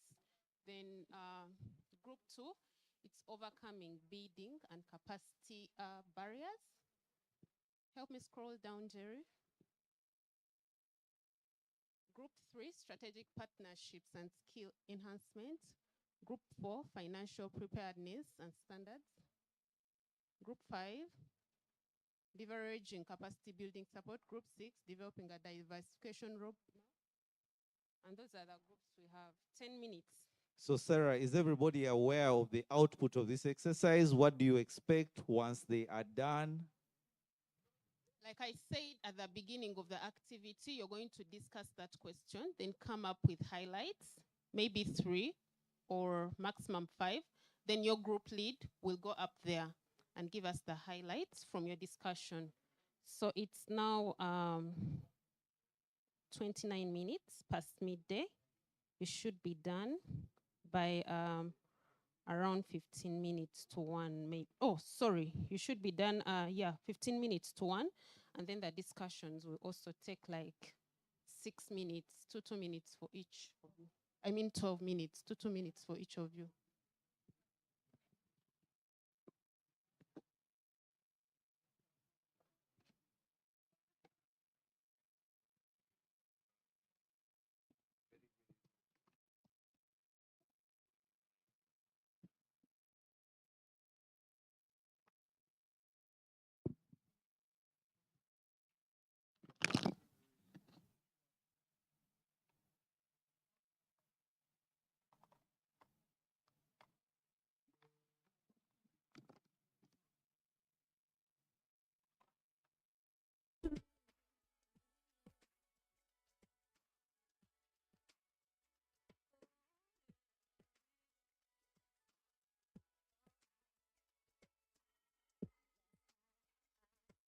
Alone, I stayed at home for the first time since you've been gone, babe. To understand and the helping hand is the greatest pain I've ever known. How you walked away so easily still remains a mystery to me.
So ladies and gentlemen, you have already spent 5 out of the 10 minutes. So you have 5 minutes to conclude your discussion and choose the people that are going to represent you for the highlights. Thank you.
One minute to that end of the 10 minutes.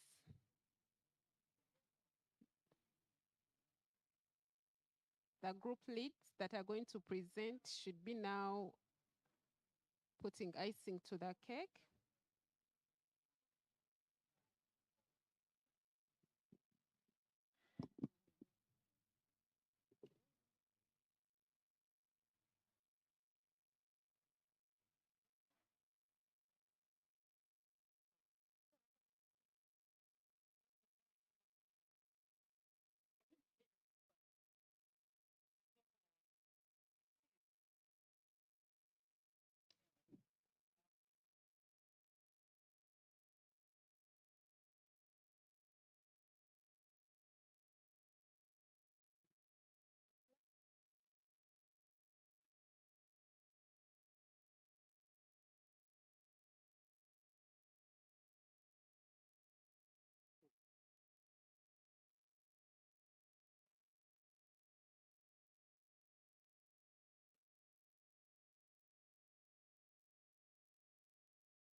We are past time. Is anyone ready?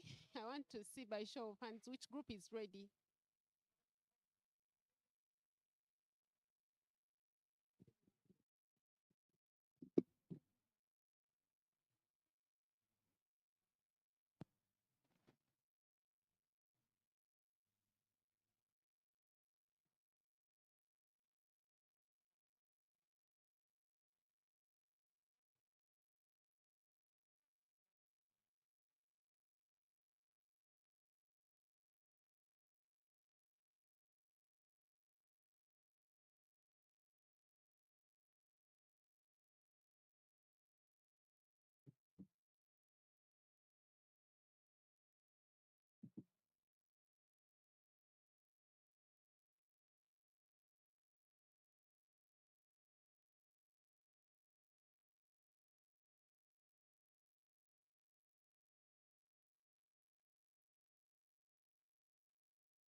So ladies and gentlemen, we are closing out. Whoever is going to present on behalf of groups could take pictures so that you go with your phone. I know group 4 is ready. Which other group is ready? Group 1 is ready. Group 2, are you ready? Okay, group 3 is ready. Group 6, are you ready? You're ready? Group 5, are you ready? So can we take our positions a little bit so that we have people giving us group highlights? I don't know, whatever you feel comfortable with. But the person presenting, I think, should take a picture of whatever they are going to present.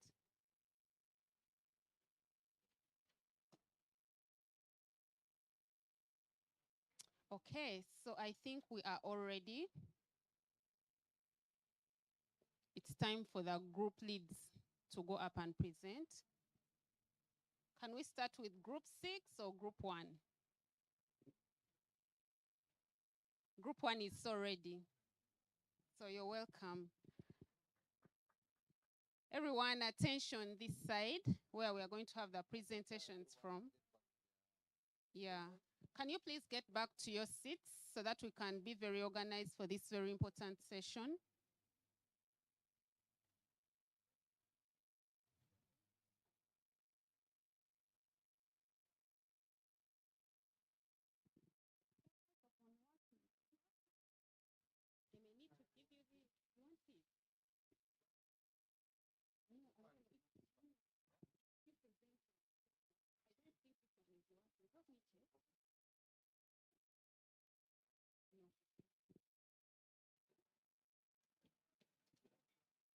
Please get back to your positions.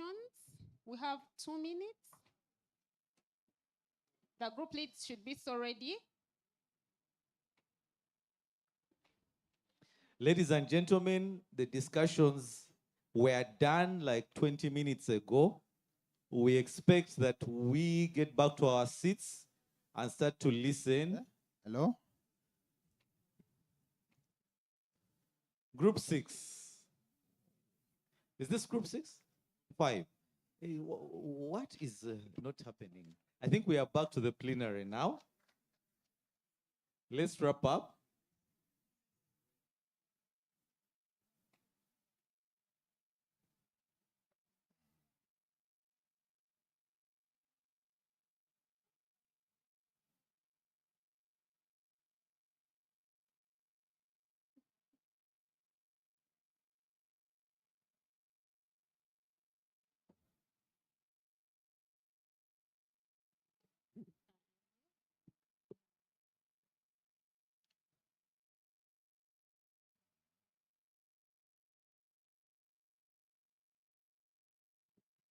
So can we start? Peter, can we start? Group 1 is already up there ready.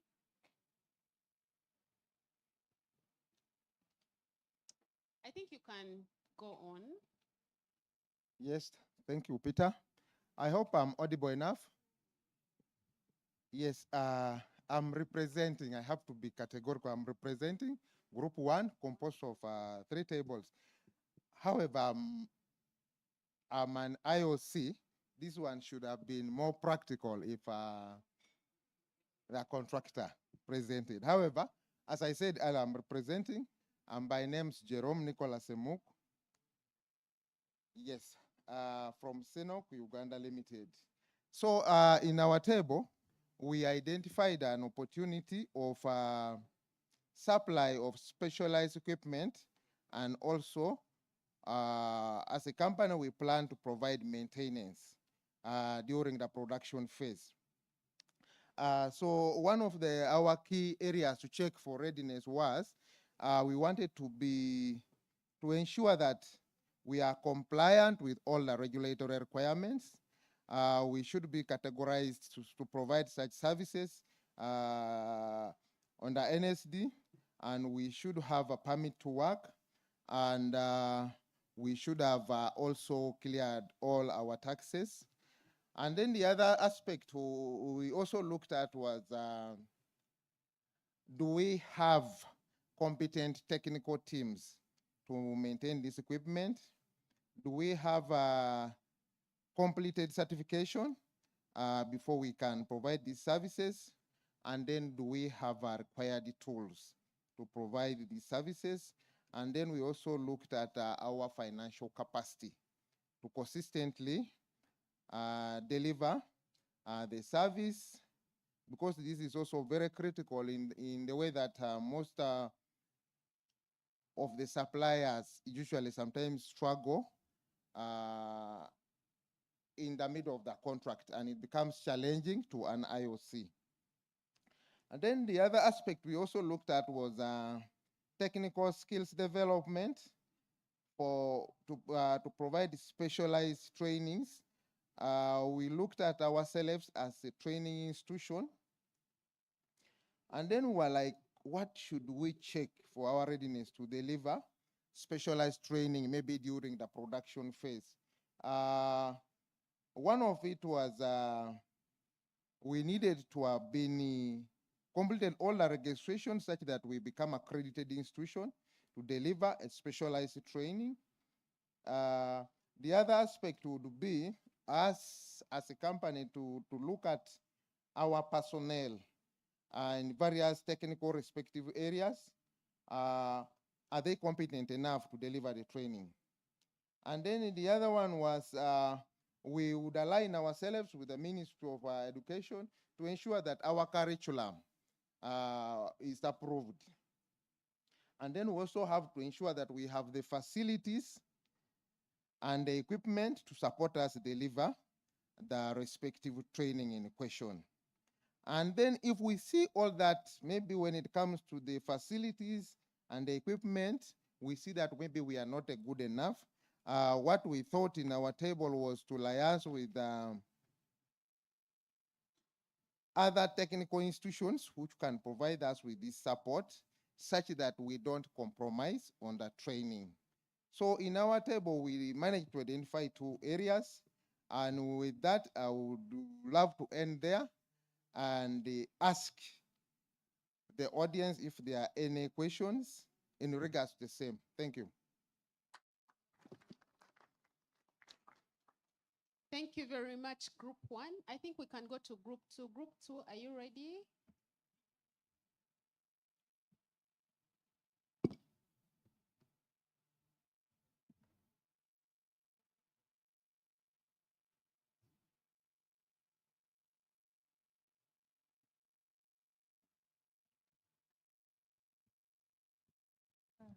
Rita Gashishiri representing Group 2. Our question was overcoming bidding and capacity barriers, given the already support available from PAU and IEF on diversification.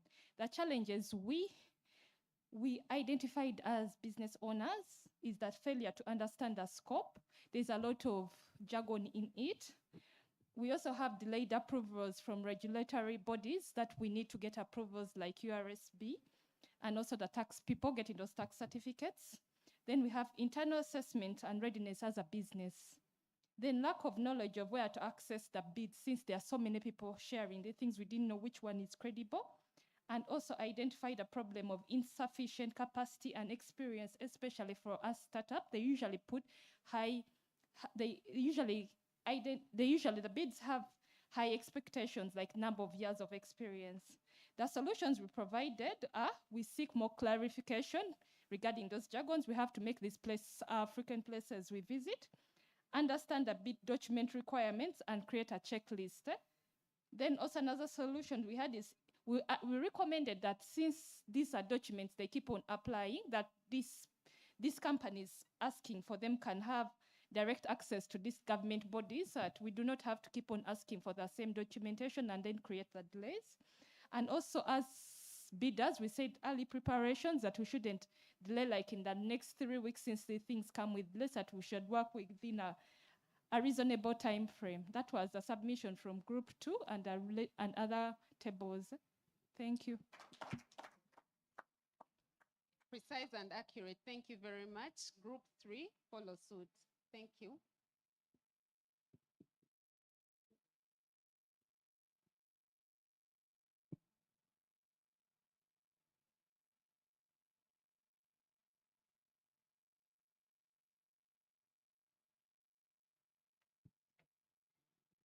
Please say your name and your company.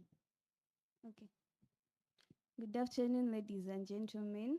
I'm called Mutamba Margaret. I work with BBT Contractors Limited as an HSE officer. I'm representing Group 3. Our question was about how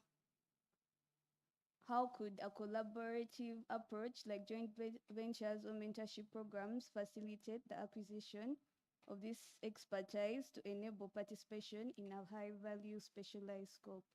So we summarized our points into 3. 1, capacity building. For example, technology experience. If one company, for example, doesn't have computers and they're in a joint venture with a company that has computers, workers from the other company are able to learn how to use computers from the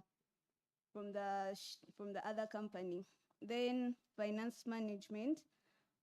It reduces the financial strain on both companies because two parties had a certain kind of income and now they're joining together to achieve a certain goal. Our last point, enhanced management system. Since two people are thinking alike, it's easier to manage different resources, even workers, and then also there is political advantage. You do not only have the capacity to work in Uganda, but if you're in a joint venture with an international company, that means you can easily extend to that to the mother country of that company, and they will like put you somewhere. Yes, thank you for listening. Thank you very much. Group 4, please be very precise and accurate. Say your name before the presentation.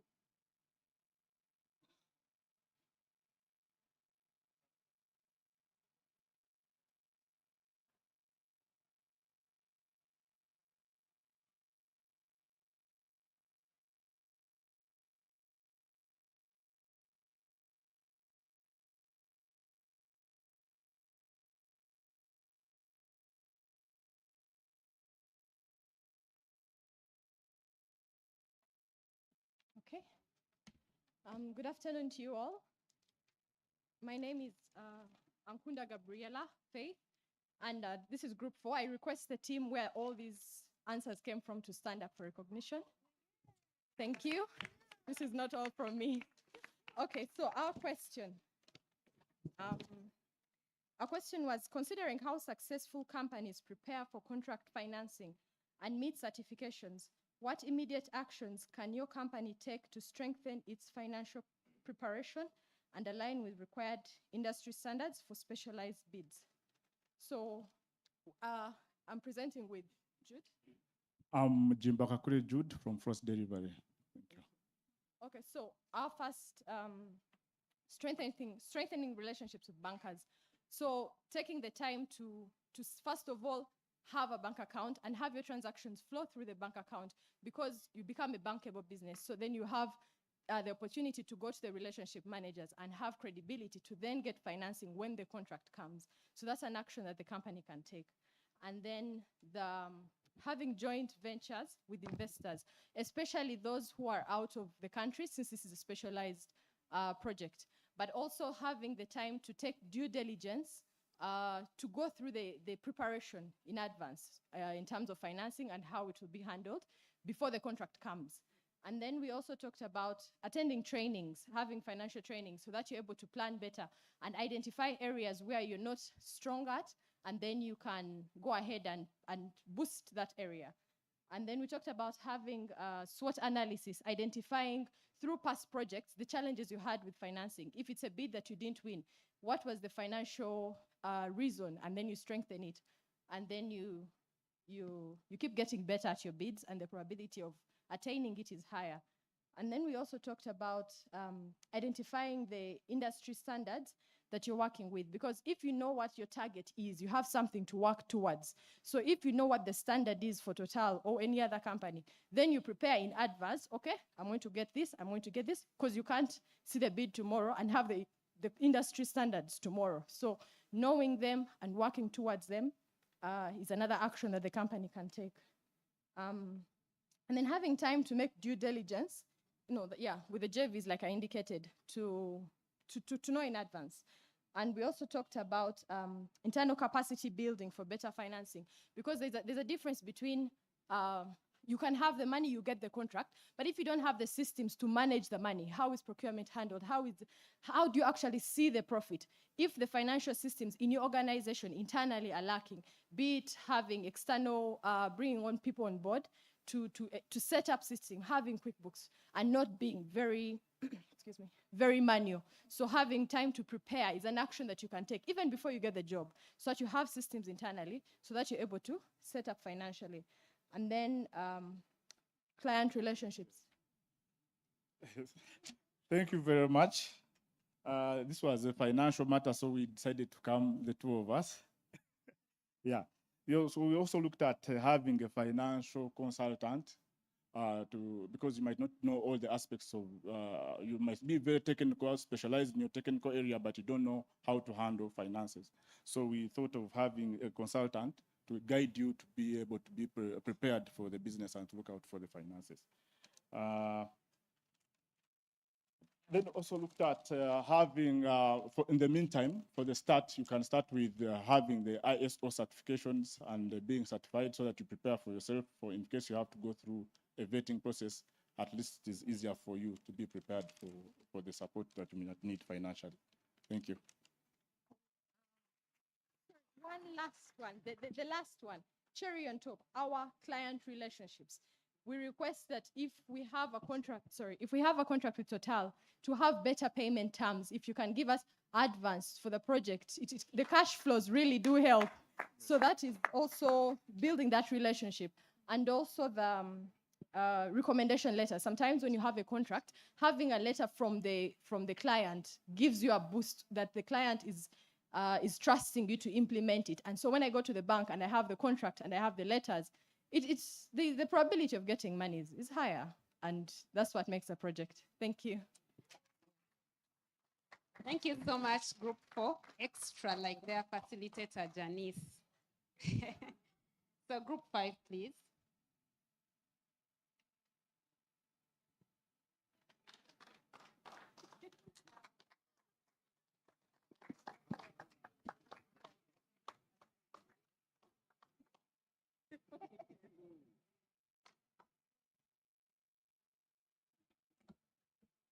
Good afternoon, ladies and gentlemen. Don't be distracted by the aroma of the lunch. We still have a few more presentations, so please bear with us. So my group is Group 5. I tried to dictate and we have a new name, but I said, no, let's just keep it as Group 5, like the big 5 in Africa. So our question, too many big words here, but we tried our best. Leveraging capacity building support. Discuss how your company plans to actively engage with entities like IEC to access these specific support programs and translate them into tangible improvements for bidding or execution. So our strategy was very simple. We assume we're a company, we're already in business, but then of course as a company, we have training needs. So that training need was assessed. Then how do you find the training institute, e.g. IEC or Task or Sunmaker? So we go to social media, LinkedIn, Twitter, Facebook, find IEC. Sometimes they advertise in the papers, we find them. Then we give them our training proposal or training plan. For example, we want to train maybe in bidding. We give them our plan and a timeline. Sometimes timelines are not taken seriously. You're training for a 6-month program, but then your program has 8 months on it. So we considered that. So training plans and proposals, very important. We give them to IEC and give them timelines. Then when they train our people, we ask them to evaluate them. After you evaluate them, then we find a way of implementing them in the project. That's where our second part of the question comes in, execution capacity. So execution capacity involves many things, technical, financial, maybe social. So what do we do with that? We find another approach, bring the trainees to our facility in Tilenga, for example, our welders. Some of them go to UPIC to train, but sometimes they have to train in the environment. So we hire trainers from China maybe or Uganda to train them. After training them, they give us an assessment. Then after that, for the execution part, we give them an opportunity, maybe on-job training. Sometimes you train your people in the office, sometimes you train external people, but for the hope of employing them. So you give them on-job training, maybe 2 months, 3 weeks. After that, you give them an opportunity. If they pass, you hire them. And I think that is our strategy. It's very simple, very complicated, but if you find the right institution like IEC, you will definitely succeed. Give me a round of applause.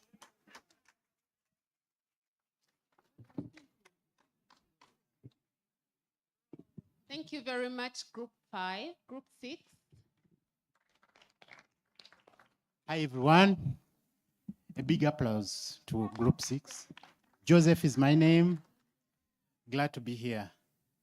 First and foremost, our question is how I need to explain how can we ensure developing a diversification roadmap.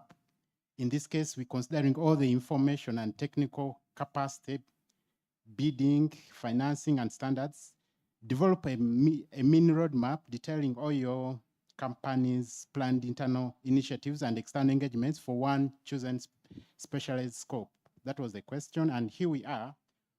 First and foremost, here we are putting in brackets, that's the diversification here. In this case, someone who is doing something else, he's being challenged to be part and parcel of the oil and gas activities, and here is going to be part of the contract. So we internally, you challenged to first and foremost identify the new scope you're going to be part of, and in this case we chose piping for these drills, and you have to go ahead and narrow the scope further so that it can help you to get the requirements and also get the technical team well, and so that you can do the contract, you can serve well in that contract. And here we chose applications for the wells.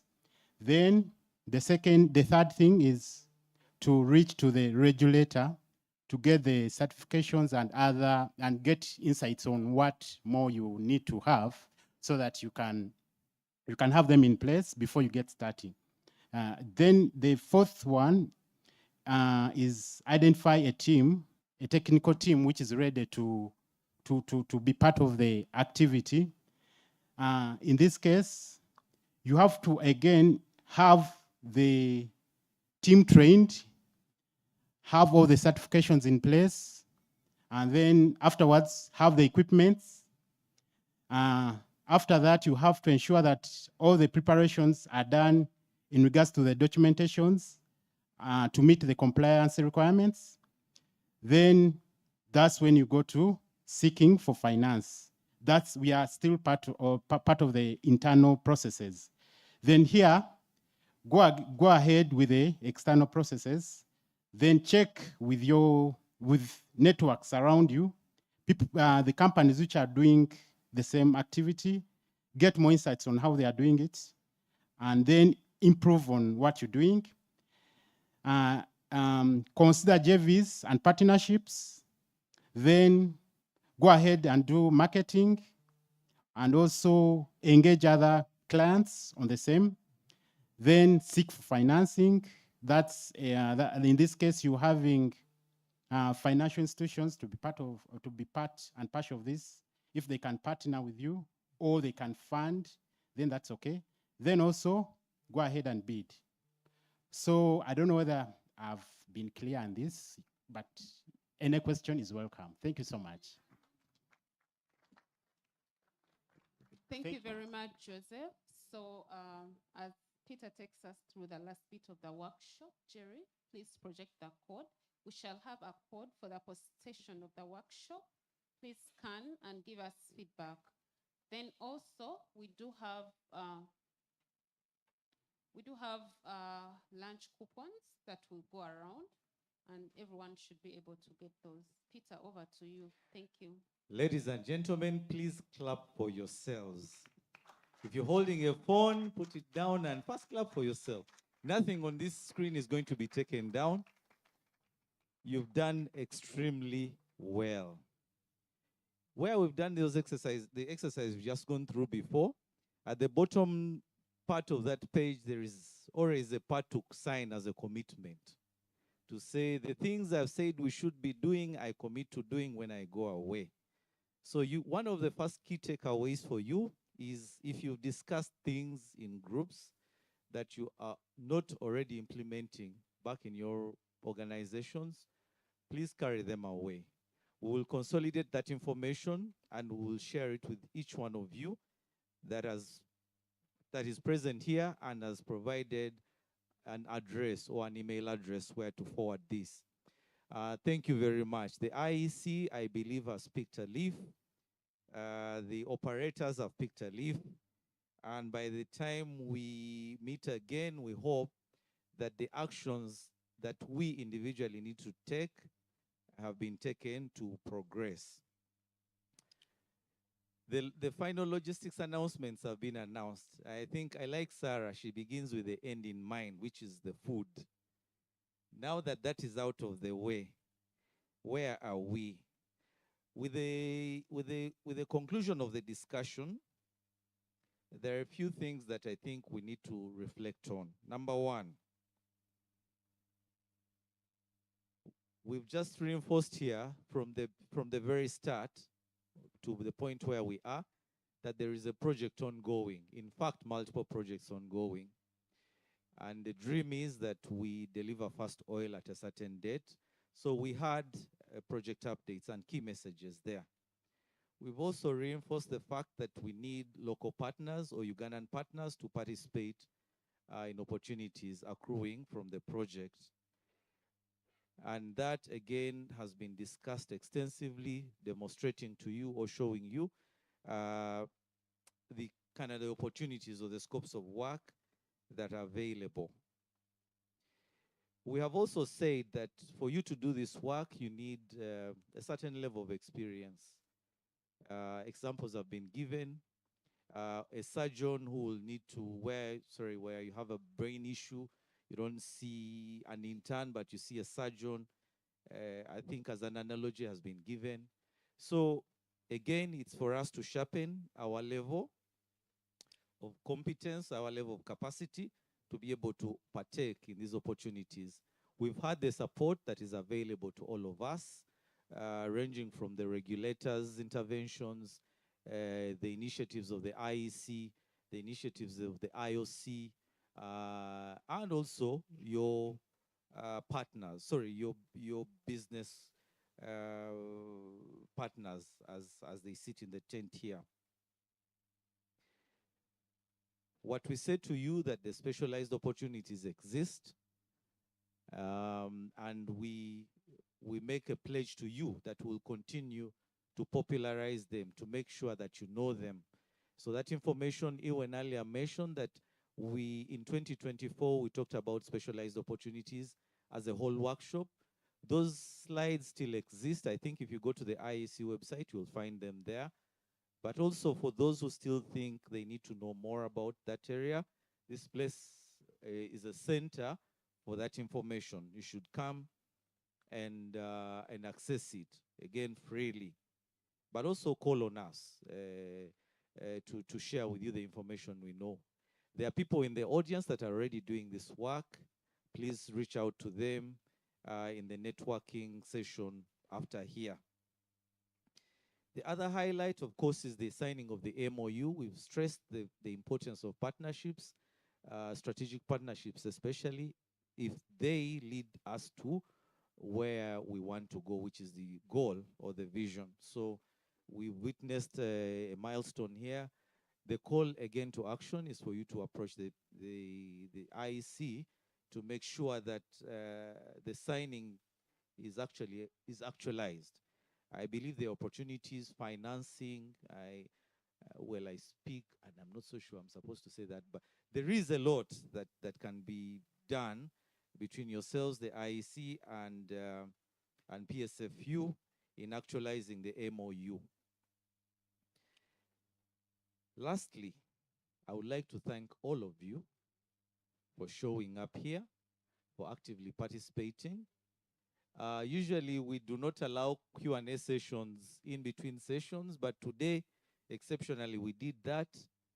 Maybe let me start with the why. Previously, we've held these events and you ask people, do you have any questions? And no, we don't want to ask the questions. This time around, we asked the questions and the right questions came through. So it means that we, in the audience, we have interested people, we have switched on businesses that are ready to maximize or partake of the opportunities. Again, in the crowd, we have over 65 companies represented by over 100 attendees physically here and online, and we would like to thank you all for taking the time to come here and share with us this information or share in this information. Finally, to the panelists, right from the regulator, PAU. This time I will start with SLB so I don't forget them. Our partner SLB, Reef Industries. Did I mention Total? Oh, yeah, I started with Total. Commit, E&E experts, whoever, PAU, and everybody else in the audience. Thank you very much for coming. I think right about now, we will have a photo moment. I think we can all fit here. The man behind the lenses will tell us how to fit. We'll have a photo moment photo moment, complete the assessment, and we will, in a very orderly way, make our way to the serving points. I think the ladies in the logistics department will let us know how we move to that point. Thank you very much on behalf of Total Energies and everybody else here. Oh, sorry, everybody else that was up here. Thank you. We wish you safe travels when you leave this place. Am I allowed to declare? Can I declare it? I've been told to declare the workshop closed. You're welcome.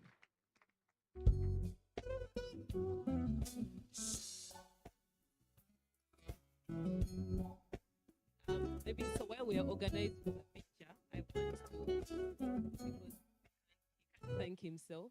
I want to thank Peter, but I also want to thank the national content team from Total Energies. If you could stand up in case people don't know you. They are the team that are behind the organization, actually not even the organization, the conceptualizing and organizing and hosting of this event. It takes a bit of work, and I truly appreciate that team, my team, and yeah, thank you, Peter, thank you, team.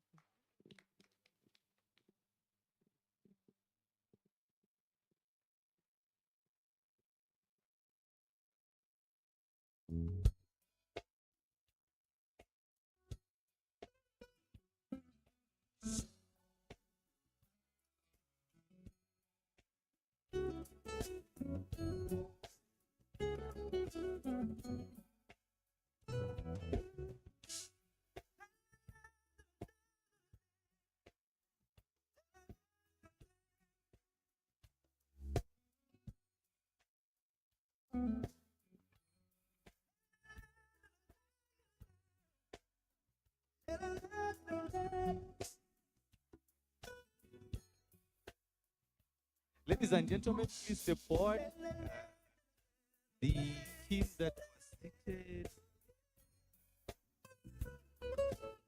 over here. The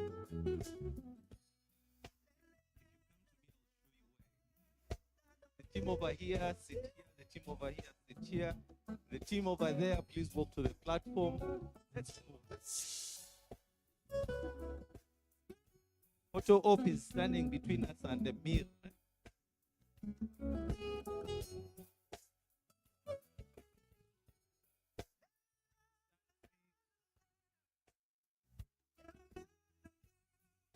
The ladies over here in red and black and blue, come over. The ladies, gentlemen, the coastal team, now please come.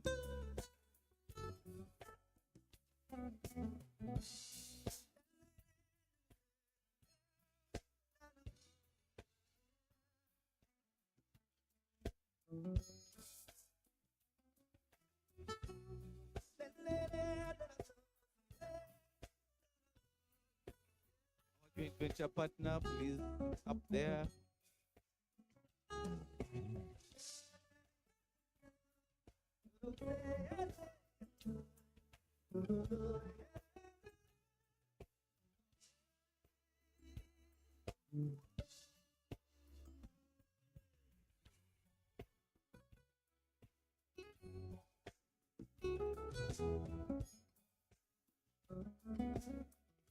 Please make sure you can be seen. If you can't see past the head of the person in front of you, you can't be seen. Okay, standing behind the chairs as well, yes.